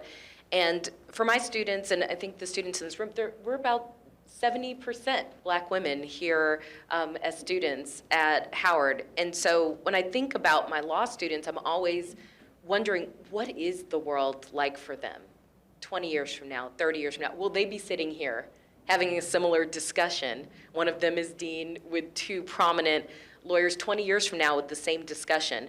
Or are centers like the one that we've created here, that Dr. Dewani has created, will centers like this one help us to eliminate or minimize the problems that we're seeing enough so that we can move forward without needing to think as much about gender as a barrier, as race as a barrier? So talk to us a little bit, Your Excellency, about what you say to young women who you meet who are looking to the future.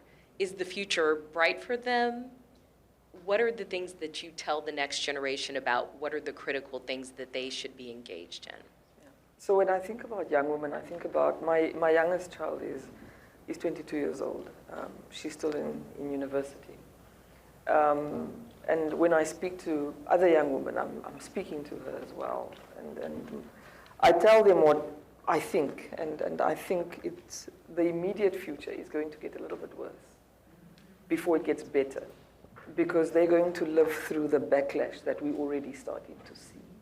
There have been gains between our time and our mother's time, but those gains we're starting to pay for them now. And our daughters, unfortunately, came just in time to suffer the brunt of the backlash, whether it's on critical race theory, whether it's gains that we've made in recognizing that there's certain levels of discrimination that aren't acceptable. But there's reversals everywhere. And unfortunately, young women are going to deal with that backlash.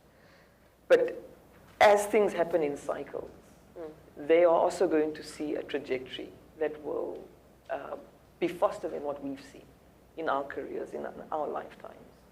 But there's other aspects, especially on the social side, because community societies have a tendency to lag behind the changes that society goes through. And that will manifest itself, firstly, in relationships. I often wonder with my daughter, who's going to marry this kid, because her views, her ways of thinking, I see why in countries like Namibia, part of the backlash is in gender-based violence, where men assert themselves through their fists, on women like my daughter, who assert themselves through their achievement. And to me, my only request, whoever she marries, is just bring my child back. If you don't agree, don't beat my child. Because that certainly is becoming one of the features. When you say Howard University is 70% black female, I worry where the black males are. Because I know where they are, in Namibia. And it's on a path to prison. It's on a path to fighting for state procurement. It's on lots of difficult paths that will make it difficult for them to be supportive of their wives and partners. So the whole thing about equity is that nobody should be left behind. And that leads me to the next conversation about the persistent question I get is, what about the boy child? What about male inclusion? And I agree. there must be male inclusion. There must be an understanding that the boy child also needs interventions. But those interventions will not be the same as for the girl child. Let's also agree that the boy child doesn't necessarily face issues of inequality. His challenges are different. So I'm cautious with this discussion because often it's made and highlighted by people who seek to displace gains being made in the protection of adolescent girls and women. But also recognizing that there is a critical importance for male involvement in inclusion. We've seen it today at Howard University with your donor, with the role that your president, Professor Dawane, has been playing in shaping of the center. So it's critically important, but it mustn't be used as a diversion of the gains being made and the specific measures being placed around adolescent girls who face different challenges. So differentiated assistance to both so that both can be functional human beings in the workplace, at home, in the community.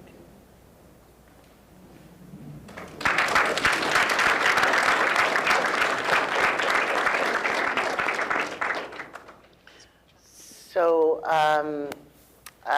the question about the future is, it weighs heavily on me right now, because in many ways it feels like we are playing a chapter of the past. I've sometimes said that white supremacy in this country is like a Halloween franchise. There's a new version that comes out every year, and it's the same. Is that Michael Myers? Whatever. He never dies. You know, the end of the last episode is just the beginning of the next one, and you want the characters to remember, you know what, he's probably not dead, so let's go and really take care of him this time. They just go off, and it's going to come back the next time. And that, to me, is what feels like we're in the middle of right now, right? So we've got some of the same arguments, some of the same efforts to actually take us backwards. We know that historically education was the thing that was denied to us in order to keep us under heel. I'm going to start quoting now from my new favorite movie, The Woman King. There was this, The Woman King. Oh, if you have not seen it, go see The Woman King. It is so good. Like after this. Like I might even go again to see it for the fourth time. But there's a quote in there, something to the effect that the best way to keep a people oppressed is to convince them that they don't have a right to be free. Yes. I mean, there are various versions of this, you know, that all of our peoples across the diaspora have to say, but education has been that thing that they've denied us so that we can't imagine the possibilities of us to be free. In the United States, it used to be a crime, you know, to teach an enslaved person to read and to write. One of the first things black people did after Reconstruction was to build public schools. And one of the first things that was attacked in redemption, which was the end of Reconstruction, was first of all, our right to vote, and second, our right to learn, our right to have our story told, a right to see our current condition within the context of our history. Guess what's happening today? The same thing. They're attacking our right to vote, and they're attacking our right to learn, our right to understand, the prisms that we need to understand why our wealth is like 4 times less than white people, why many of our neighborhoods are more segregated with fewer resources, even controlling for class, why there are wealth gaps and health gaps and power gaps. If we're not able to historicize it, if we're not able to tell our children what the history is, they're going to infer something, and it's not what we're going to want them to infer. And we know this. Kenneth Clark doll studies. Y'all know something about that, right? So what I worry about is if we don't lift up the lessons from the past, I don't know what the future looks like. It's not as though, Martin Luther King says this, time doesn't do anything inherently. Time is just, you know, passing minutes. It's what you do in that time that changes the future. So my sense is what we do now, what we do today, what we fight for today, that's going to determine the future 20 years from now, 40, 50 years from now, that our young people inherit. I like to think sometimes about what our people were thinking in this country in like 1876. It was as Reconstruction was starting to wane, troops were leaving the South, black elected officials were losing their districts, the Supreme Court was undermining the entire infrastructure, of civil rights and equal rights. Did they think that this was just happening for a season? Or did they know it was a century? And do we think that this is happening, or is it happening for a century? So we need to, I'm all for, I want to put ourselves in the future, but I want it to be a future that we're starting to make today. And for that, that means we have to step up to the struggles of today. So one of the things that we're trying to do with AAPF, we're going on a Freedom Readers Tour starting on Saturday. So I'm running out of here to get the bus together. So we're going to go to 26 different stops from Minnesota all the way to Florida. And we're passing out those books they don't want us to read. Right? Yeah.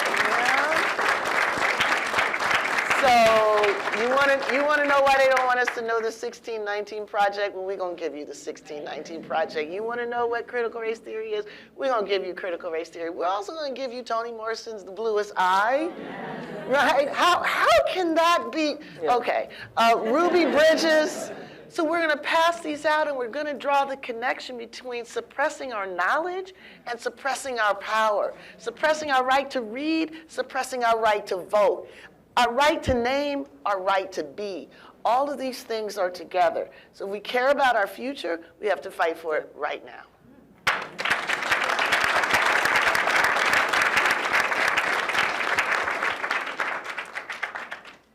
We have time, Dr. Dewani, I believe, for one or two questions. Okay. There's a mic on both sides of the room, so if you have a question, please make your way to the mic. We have a few questions. I'll call on you as I see you at the mic. And what I would ask, as you ask your questions of our panelists, please tell us who you are, your name, and your affiliation with the university. I'm going to start over here. I'm going to trade mics. I'll call here, and then I'll call over here next. Okay. So, yes, please. Okay. Hello, everyone. My name is Phoenix Smith. I am a junior sociology major, organizational communications minor from Kansas City, Missouri. First of all, I want to say I am so honored to be in front of you all. Professor Crenshaw, I am in complete awe. I grew up reading your books as my parents are educators. In our conversations, we definitely mentioned you several times at our kitchen table. So thank you for being here in front of me. My question is for Her Excellency. I am the founder of my own company, a creative organization or creative company, a fiber production. Started it here. Well, it's not a school org, but definitely started it on my journey here.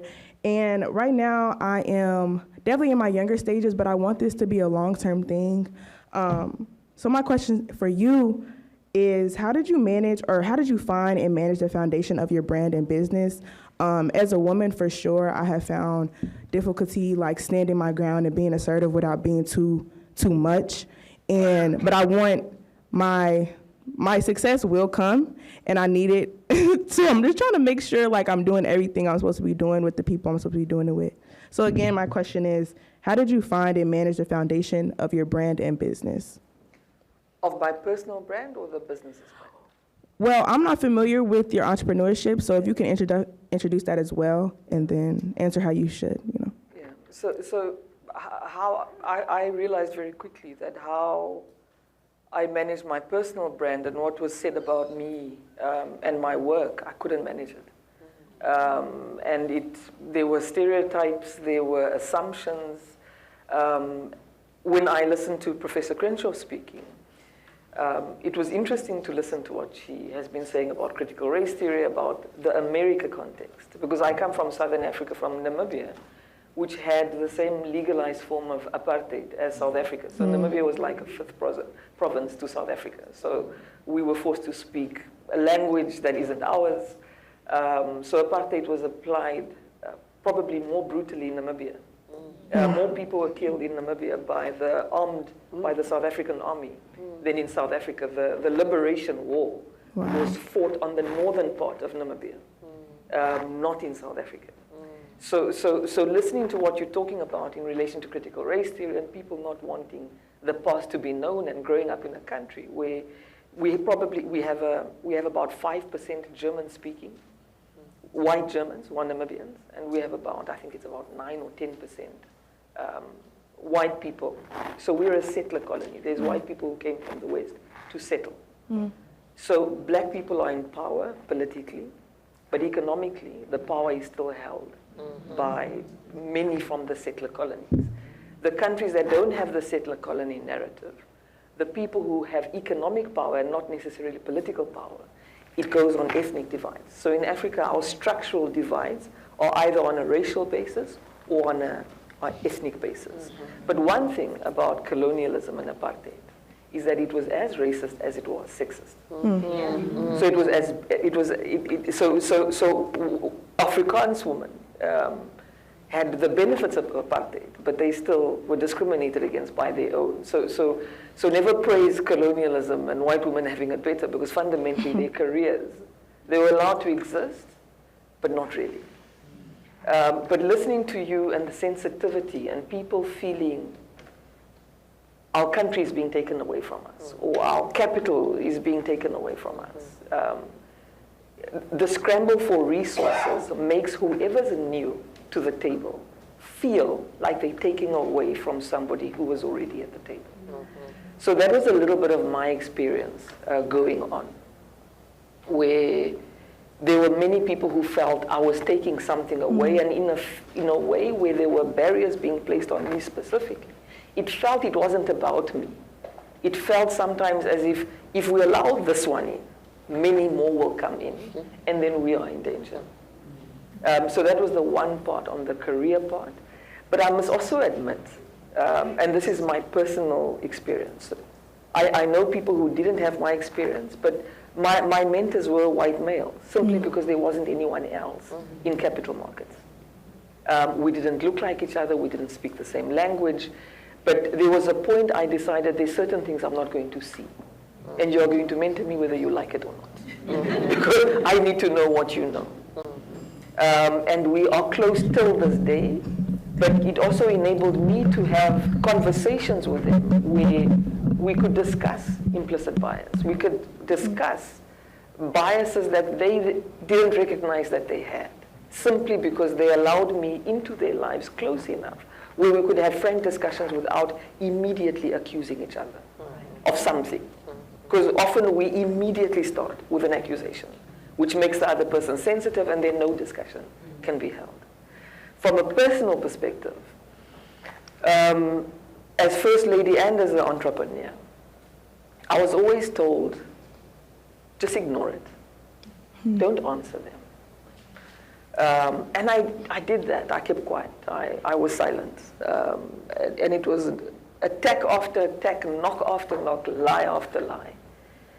And at a point I realized, if you are telling me to keep quiet and you are not defending,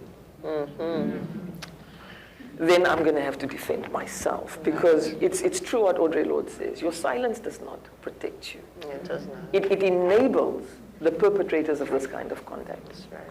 So I started to fight back with the pushback that comes when you fight back. Why does he talk so much? Why is he so loud? Why is he so undignified? The other first ladies were so quiet.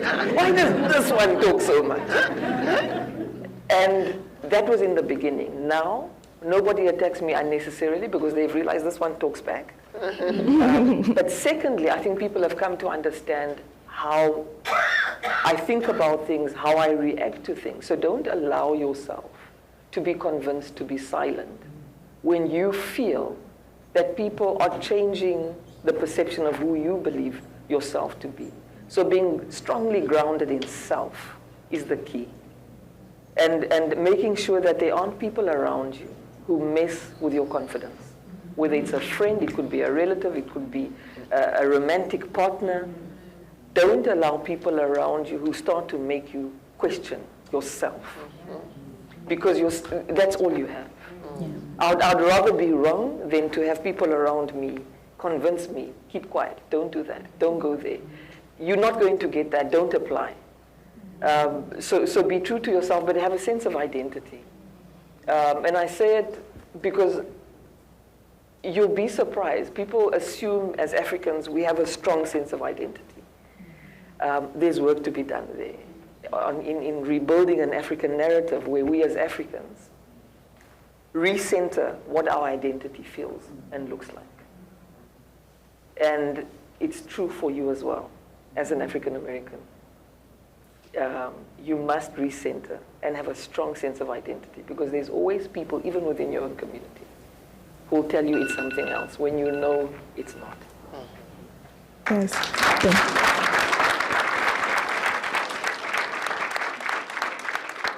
Yes.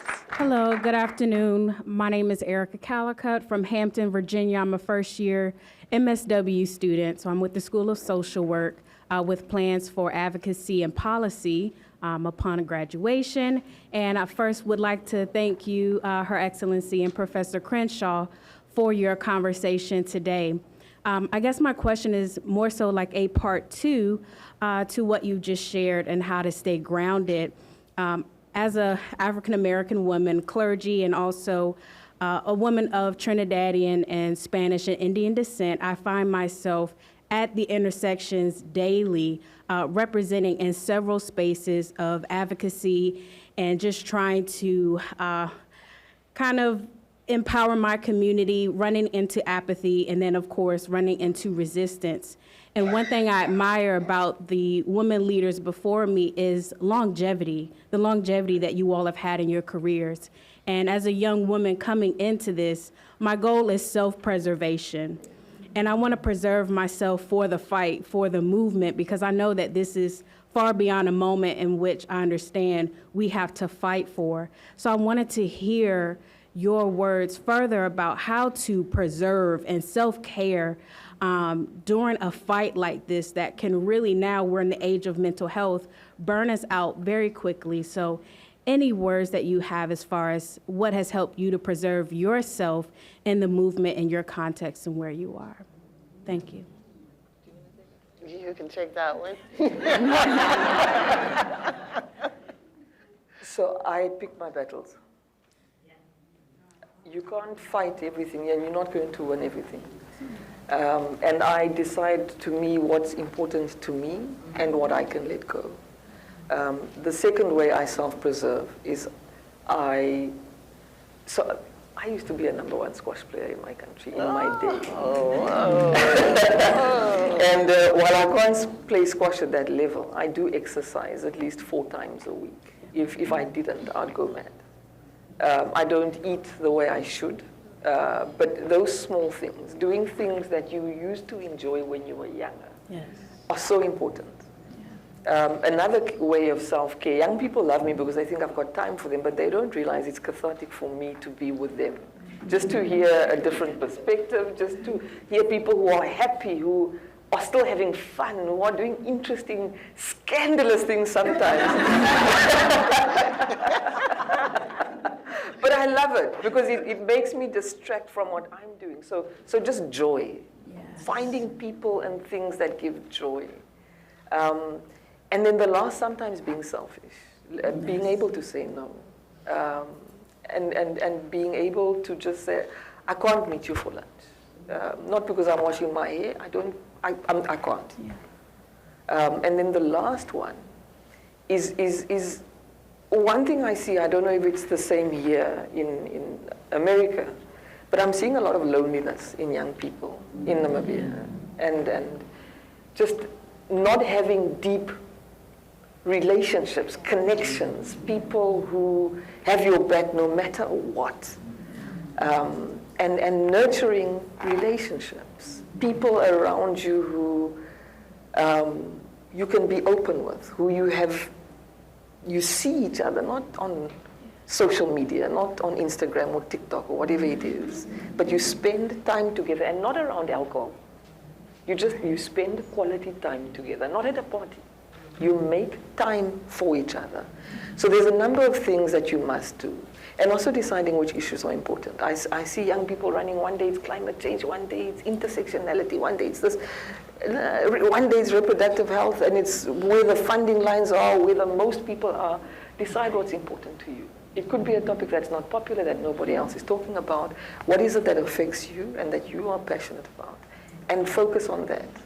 And not be part of a group simply because everybody else is on this topic.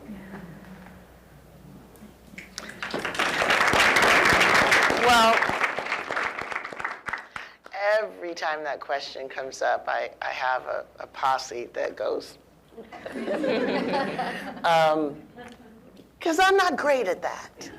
And so I'm learning, it is one of the things that, young people are reminding me of, because I get that question everywhere I go. And so when I am doing something that for me feels like self-care, I remember to note it. So the next time I get asked that question, I'm like, well, actually what I did last week was this. So in no order of priority, I deeply value rolling with people who roll with me, having a posse. I'm not out here on my own, I'm talking about this stuff. So from my crew at AAPF, those of you who are in the house, say something. All right. So African American Policy Forum, we strategize together, we commiserate together, we party together. There's not a dance party that you can persuade me not to get up and dance at. That's how I get it out of my body, and I love it. It's important to me. And I still am in contact with people who I went to law school with, the folks who did the boycott together. We pick up the phone, we tweet at each other. It's just, feeling like you are part of a community. To me, is cathartic. It is, I don't really feel as alone as sometimes it appears. And I know they have my back. That makes a lot of difference to me. I consider it self-care. And I'm with you. When I spend time with people, a lot of times they think it's just, oh, isn't she gracious? Like, no, I'm loving being in the company of people where I can see the complexity of life. I see how ideas are circulating. I'm able to figure out what different generations are talking about. I feel that keeps me grounded, that keeps me sane, that keeps me energized. Great. I love, one of my favorite new self-care things is something that students introduce me to. It's called the nap ministry. And it means that when you have just run out of things to do, just go take a nap. It works for toddlers, it works for leaders, it works for people who are exhausted by the world. Take a 20-minute nap. See how you feel after you wake up. Typically, it's better. All right. Yes, right here. Hello, my name is Kendra Wilson. I'm a sociology major and WGSS minor from Long Island, New York, originally from Jamaica. And my question is for both Professor Crenshaw and Her Excellency Jingos. So my first question for Professor Crenshaw is, when you come into the space that you're at as a lawyer, because I also would like to join the law field as soon as I graduate from Howard. How do you stand your ground in spaces where whiteness is seen as the standard and the authority, and how do you bring your ideas to the forefront without having it challenged to a point where it's reduced to nothing? Well, part of what I was saying a little bit earlier is that there is no formula for that. I am in a moment where people are trying to, I wouldn't say so much reduce the ideas to nothing, but completely recode them, redefine them, literally take the words out of your mouth and repurpose them, for their objectives. So there's nothing that prevents them from trying to do that. What's left is what's your response to their attempt to do that. And I totally agree with the First Lady. A lot of people will say, you know, don't stoop to their level, don't respond, but your silence not only will not free you, your silence can sometimes be seen as affirmation. Like, oh, well, you know what, that was a slam dunk. You don't have anything to say to that. Well, actually, I've got a lot to say to that. So my struggle isn't so much whether I will contest the efforts to recode, redefine, misinform, but what platforms are available to do that. So I think the harder part of that is what happens when media and others in the various institutions decide that what you have to say about the misinformation is irrelevant. What's most interesting is the story that they're telling. Oh, controversy, story at 7, and all you see is white parents losing their minds about something, but there's never an opportunity to answer the question about, well, are they losing their mind about something that's real or something that's constructed? So my approach to that is trying to create alternative platforms for us to tell our story. So Under the Blacklight was an alternative platform that we created in the middle of the pandemic because we weren't getting news about what was happening with Black folk and other folk of color. We weren't being able to talk about how disposable, indispensable people actually were being made. So that's an alternative platform. The Unbanned Book Tour is another new platform. So I try to remember in our time when we were able to communicate with each other unfiltered through a gaze that does not have our well-being at the center of their product, what did we have? We had our own media. We had our own means of communication. We had our own platforms. We had our own institutions. I'm in one right now. So that's my goal, trying to figure out how to create the opportunities to reach the audiences that need to hear the message so they can be activated to protect our well-being and our future. Thank you so much. And my second question was is a two-part question. Okay, no problem. Yes, right here. We have time for one last question. Hi, it's so great to meet you guys. I am so honored to be here. I have just felt like I am on a mission to do something that I feel like is partially out of my reach, I guess. I've been sitting over here on my phone, and I'm sure you guys probably thought, like, what is she doing on her phone? I've been taking down notes because I feel like I've been waiting to be in a room like this. And I feel like maybe the reason why everything has happened in my life was to lead me to this moment.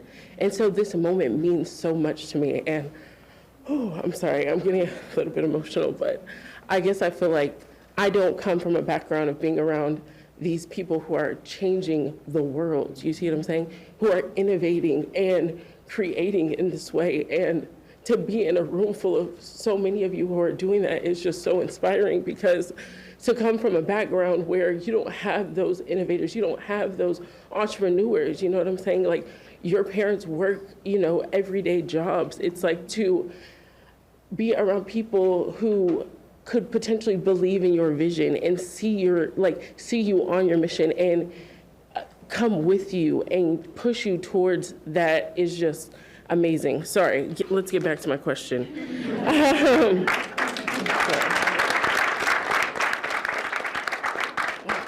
So I should probably introduce myself. My name is Bria Dean. I am a doctoral student in the physical therapy program.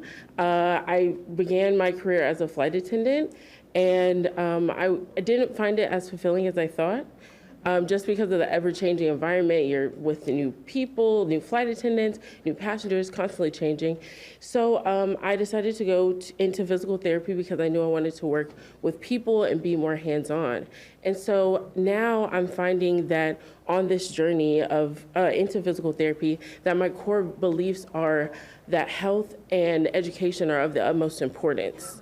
And so now I'm realizing this while I'm in physical therapy school.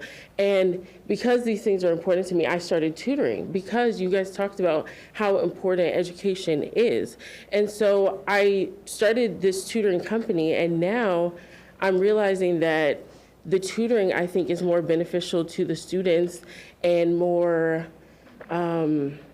I guess I feel like now I can bring the information to life with the students. And I feel like I've been on this physical therapy path, but now I feel like I'm hitting this crossroads of, do I continue on this path that I originally set on, or is it more about the destination, or is it more about the journey? And so I say all that to say, I feel like I've realized within this last couple of semesters that I'm an entrepreneur. I know that that's what I'm meant to be. And I guess it's like, do you continue down the road of education, or do you choose your entrepreneurial path, or do you, try to blend the two together? That's great. All right, what do you think about that when you're maybe in school for something and then you feel pulled perhaps to something else? I'm the wrong person to ask right now that question. You're actually triggering me because my daughter recently decided she's changing course, she's changing university because she doesn't like what she's studying. So I'm going to give you the same lecture that I gave her. Is that sometimes we must finish what we're busy with and get that and then start something else. Because a challenge I sometimes have is it feels to me that at times young people, when things get hard, you just change direction. And resilience is important. And finishing what you started, not forgetting your passion. And then merging your passion, like what you're doing with young people or with the tutoring part, is really important. And that is a journey. It's not necessarily a destination. But you can mix it with the physical therapy part that you're also passionate about. So rather than being a jack of all trades, get good in something and then build on that to do the other things that you are passionate about and are doing. Thank you.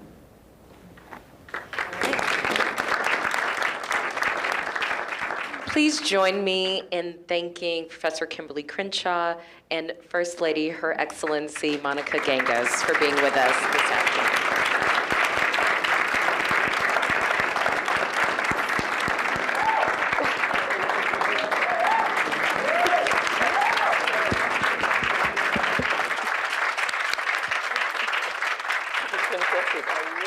Now, wasn't that an awesome fireside chat? Yes, it was. Yes, it was. So thank you so much, Professor Crenshaw and Her Excellency. Thank you so much. It has been an awesome day. We have a few more things that we want to do before we conclude our day. So I'm going to kind of give y'all a little bit of a heads up where we're going, since I know we need to like stretch our arms and stuff. Yes, you're welcome to some stage. That we're going to, before we conclude, we want to give out 2 awards. And so we're going to have, we're honored to have Judge Janet Nosworthy to come up and to present an award, the Glue Award. The Glue Award. Would you please come to the stage? Would y'all please put your hands together as she comes to the front?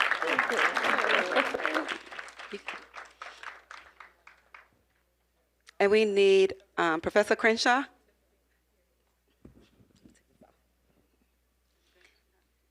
And Her Excellency. Thank you so much. I feel exhilarated. I feel as if my heart is full and my heart is singing. As a council member, I feel very, very privileged to be here. And perhaps it's very fitting that in the case of 2 awardees, 2 honorees, one out of Africa proper, from Southern Africa, the other out of the African diaspora, should have another child, or should I say, a very mature child to present the award. And I want to thank you President Frederick, and I want to thank Dr. Duwani for inviting me to be a member of the council for the center and the great work that Dr. Duwani has done. And it was so wonderful to hear the awardees and the honorees speak from their heart. And they bring passion and dignity and upliftment with all that they do. I don't think that I need to announce them again. You already know them. And I feel as if I know them so much better after today. But it's a pleasure and a privilege for me. The Global Leadership of Women, GLOW Award, is presented by the Center for Women and Global Leadership to a woman leader, or in this case, leaders, who has contributed to global gender awareness and activism. This year, we are delighted to present the award to both nominees, done in recognition of their indefatigable work in the community, fighting against unproductive and unfair practices and policies that impact women, especially in the workforce. And I'm sorry to have to be prompted, but I'm getting declined in the veil of years, and history and time has caught up with me. I remember what happened 60 years ago. Yes, I'm that old, but I can't remember what happened 5 minutes ago. And this morning, both ladies have enthralled and captivated us with their stories and opinions, stoking the fireside chat with embers glowing. The upliftment and empowerment that they personify and bring our audience. Our gender, women within and without the mother continent and her diaspora, is the essence of global leadership of women. Their influence as leaders is far-reaching and extensive globally for both our of national and international proportions. Frankly, I think the two of you are great superstars. I think you're absolutely wonderful, and I'm enriched by you. So without more, because I mustn't overstay my welcome, I'd like to present the award.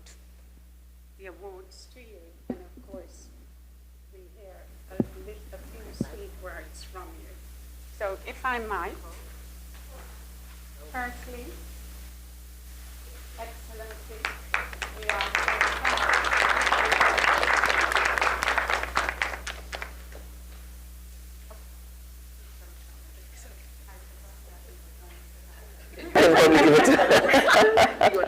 Yes, I'm so sorry I got it wrong when I had the opportunity to get it right.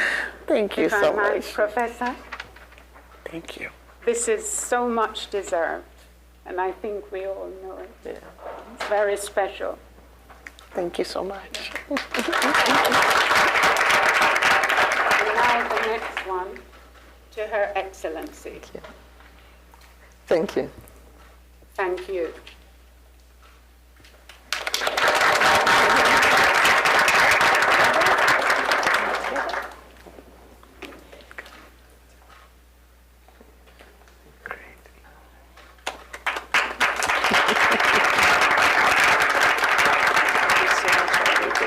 Thank you, thank you. Thank you. Thank you very much. As we continue to celebrate, we want to call to the stage Dr. Joyce Ladner, the formal vice president of one of the formal vice presidents of Howard University. Dr. Ladner. Thank you very much. I was really, my heart was full, but I have a long history at Howard. I came here in 1971 to teach sociology. I came back in 81 and rose up through the ranks to become vice president for academic affairs, or what's called now the provost. Did that for 4 years. Then I was interim president. Had I lived, had the presidents that come along at this time, I would have been permanent president. These are not sour grapes. But the men on the board never saw me as becoming permanent. I faced a financial crisis. My team and I fixed it. I went on from here to when the District of Columbia went broke. President Clinton appointed me to a 5-member board that restored fiscal solvency to the district. It was called the DC Financial Control Board. So much of the development and so on you see in DC now, the increase in population, is due to the fact that we fixed the city, not realizing that it would displace so many poor people at the time. Anyway, I won't take much more of your time, but I became interim president in 1994 and 95. So you can see now, or I can see, the tremendous changes that have occurred in this university and the acceptance of women in higher level positions. And I like to think that I helped to pave that way.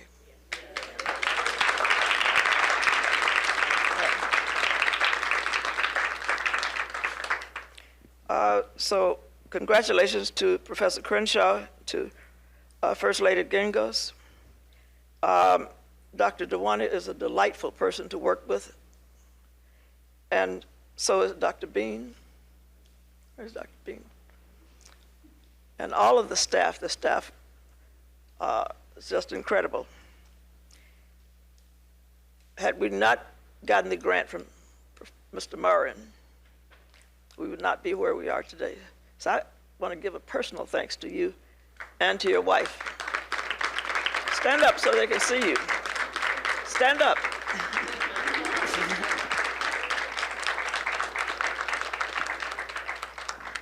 Our gifts come in, from different places, and we're mentored by different people. I never had a female mentor. They were all men, but that spoke to the times. Okay, I want now to present how I imagine the future of Black Women's Leadership Award to two students. Students are, of course, the lifeblood of an institution. Will Kaya Phillips come forth? How are you? Kaya is a senior in health sciences major, and she is being honored for her spoken word piece. I want to congratulate you. You remind me of myself when I was your age. All of us have been there, right?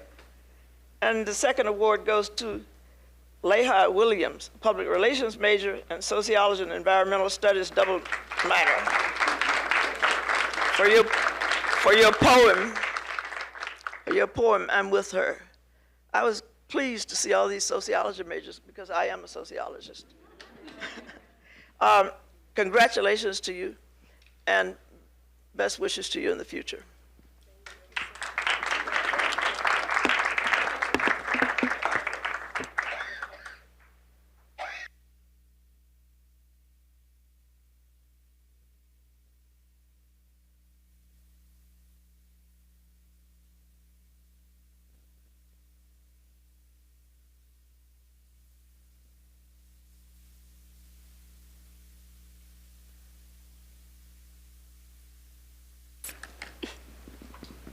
Please put your hands together as you come to the stage. Thank you, Dr. Bean. Good afternoon to all of you. Wasn't that beautiful and enlightening? It is an honor to be here amongst such brilliance. My name is Selena Justice, and I manage a philanthropic portfolio at Pivotal Ventures called Centering Women and Girls of Color, of which Professor Crenshaw's organization, African American Policy Forum, and this center are partners. Pivotal is an incubation and investment company founded by Melinda French Gates to advance social progress in the United States of America. We do this through high impact investments, philanthropic partnerships, and advocacy in pursuit of our biggest goal to date, a commitment of $1 billion over 10 years, which aims to expand women's power and influence. As the manager of Centering Women and Girls of Color, I work specifically on accelerating investments in women and girls of color to magnify their transformative impact. And that first word in our strategy is key to our approach, and it was hard fought for, centering. Because it is well past time that our needs and our dreams and our intellectual authority and our ancestral leadership are centered in the fight for the equitable and free world that we want for our children. So, the conversation that we were treated to today between First Lady Gengos and Professor Crenshaw, it leads us in this centering of our voices and at this beautiful center. And so it is Pivotal's honor to sponsor this inaugural Global Women's Summit. I know there will be many more to come. Thank you all. Thank you, Selena. Now at this time, we're going to have remarks from our very own Dr. DeBroy. This is our Chief Operations Officer. She's coming to the stage. Please put your hands together as she walks to the stage. It's Dr. Tashni DeBroy. I was getting her name together in my head. No problem, Dr. Bean. I'm glad you got it. Many people don't. So I'm truly grateful for that. Now, I don't think any of us here had any idea what we were walking into when we heard that 3 Black women were going to be on a panel together. But I think we can all say that we were up for the best treat today, and they gave us an education that we could not have paid for. And so I am really grateful to all of you for educating us, and the lessons don't stop here. So we promise that everything that you've taught us today will continue that journey. It turns out that I'm the Executive Vice President and Chief Operating Officer at Howard University. And I've been here for 5 years now. I think, you know, when Dr. Frederick mentions what he came and found and how it is that he's been able to transform this institution, as the women in the senior leadership, on the senior leadership team, we are all grateful for his leadership, because there are times when you will need a man as an advocate, and I think we've all heard that resounding story today. We can't deny that we were schooled. I had to text my admin and ask her to cancel my noon meeting because I had to stay. I needed to stay for this lesson. Let me start by first recognizing the regality of the formidable middle child, the woman king, Her Excellency, Monica Gingos. I would have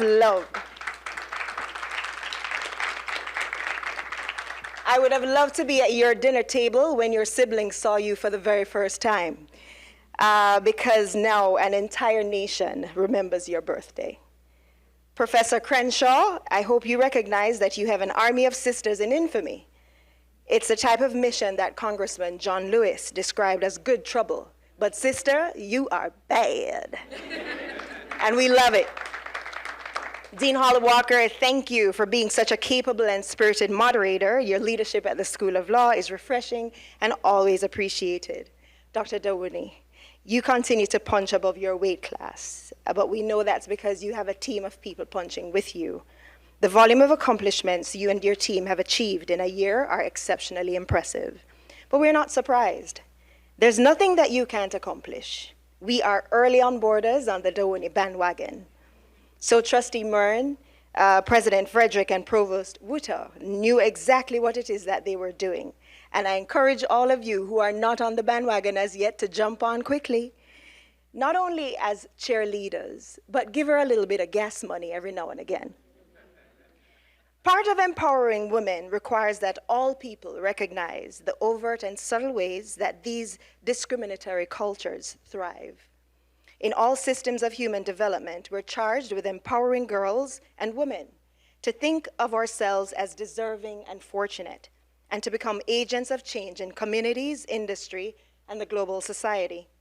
This summit is a bold statement on behalf of agent making, an idea that the future of Black women in leadership begins with Black women bolstering the global campaign to defeat stigma at home and beyond or gates. Young women, don't be afraid to walk into any space. You belong. And together, we will deliver on all of the firsts that have not yet been accomplished by us. I believe in the intrinsic power that we have. Walk in that confidence. We didn't come all the way from Africa to lose our grit. We belong. It turns out I did my ancestry DNA over the pandemic. I had nothing to do, apparently. And I learned that my DNA is similar to the DNA of 37% of people that live in the Nigeria region. And then about another 15% Benin, right? And Benin, and then another 12% or so the Ghanaians. So when I told the provost that it was 37% Nigerian, our provost is from Ghana, he said, why am I not surprised? But this funny little accent is from Jamaica. So our Howard University family is collectively grateful for the team that powers the work of this center and for this convening. Ladies and gentlemen, our esteemed guests, our students, faculty, and staff, thank you so much for your support, and we deeply appreciate your commitment to a better world for all women at large, but for Black women in particular. Please join our journey. Thank you. Thank you, Dr. DeBroy. So now we're getting ready to conclude, and we're going to have a reception, so we want to make sure that we feed everybody on today. But prior to doing that, we want to take a few pictures, so please do not leave because we want all of you to be in the picture. All right? So at this time, we're going to start to call up. It's only going to be 4 pictures, and then y'all be in a picture. So it'll be quick, and everybody can eat. All right? So at this time, we're going to call up a couple of people for the pictures. The first group will be our distinguished guests. Could you please come? Her Excellency and Professor Crenshaw. It will be President Frederick, has always left. Mr. Murray, could you please come? Dr. Ladner, Dr. Duwani, Dean Dana Williams, Dr. Candace Harris. That'll be the first picture.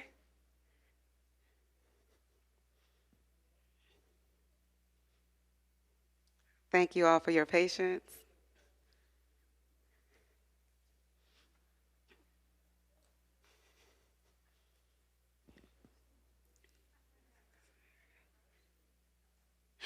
And Dean Holly, please come up.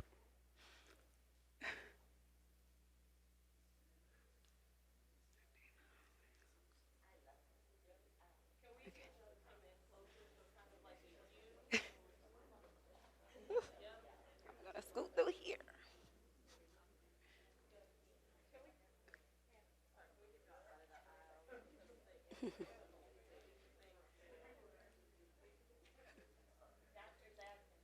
Which one is the main camera? Okay.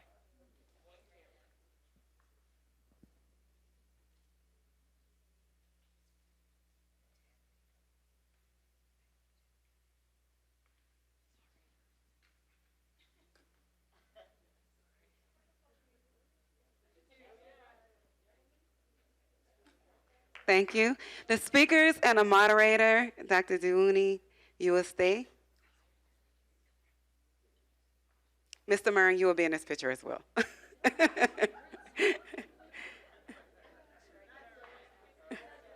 Thank you, Judge Nosworthy. Ambassador, is Ambassador Hunt here? The ambassador, yes, please. Yes, please. Yes.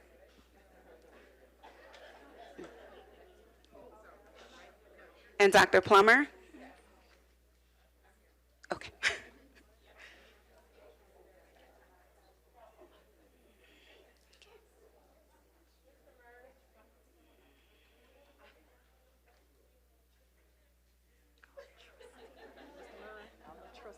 Okay.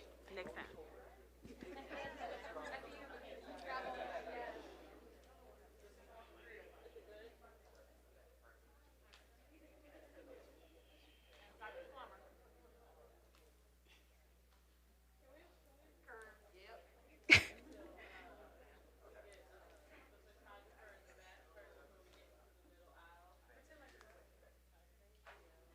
Thank you. The speakers and the moderators, please do not move. Student awardees and Dr. Duwuni and Dr. Plummer.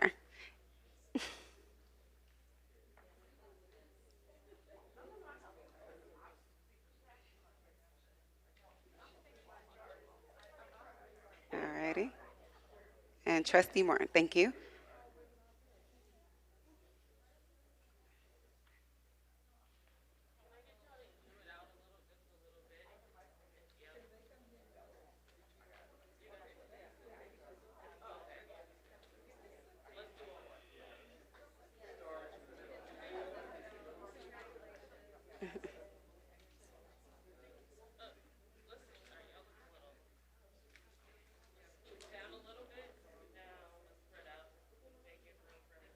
Yes, Lauren. Thank you, Lauren.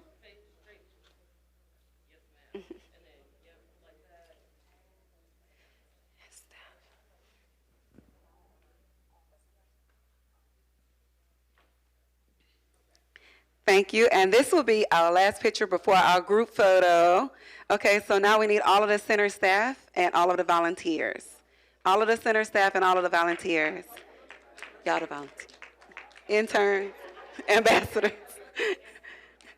I'm going to jump in this picture.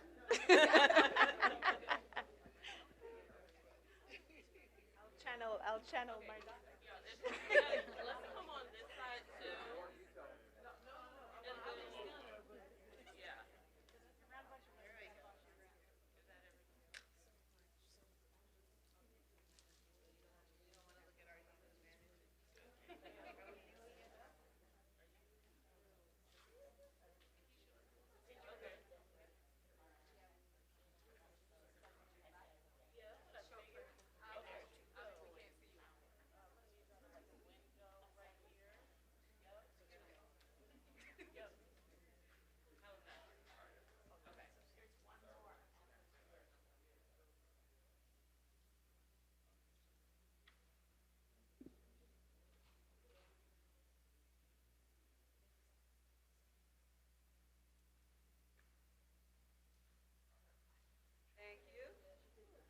Everybody will be in this picture. This is going to be fun. Thank you. So we're going the photographers are going to take the picture from the stage. So everybody please have a seat. Everybody have a seat. And should we scoot in for these empty seats? We want to stand it? Everybody stand up. We're going to try to get a really good picture. And we can stretch our legs. Scoot in. If there's an empty seat next to you, scoot in so we look really full and not scattered. Thank you so much. Scoot in. Help us out, Lauren.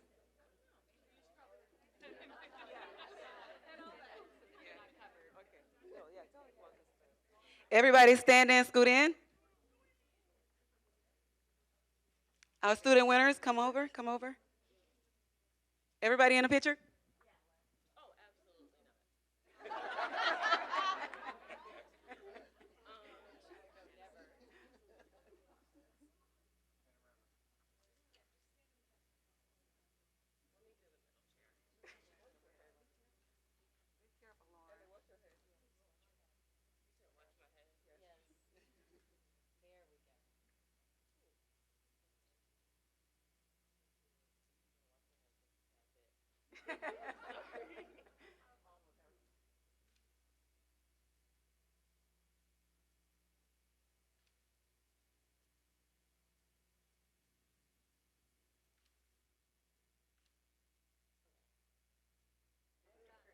Thank you, thank you. Thank you, thank you.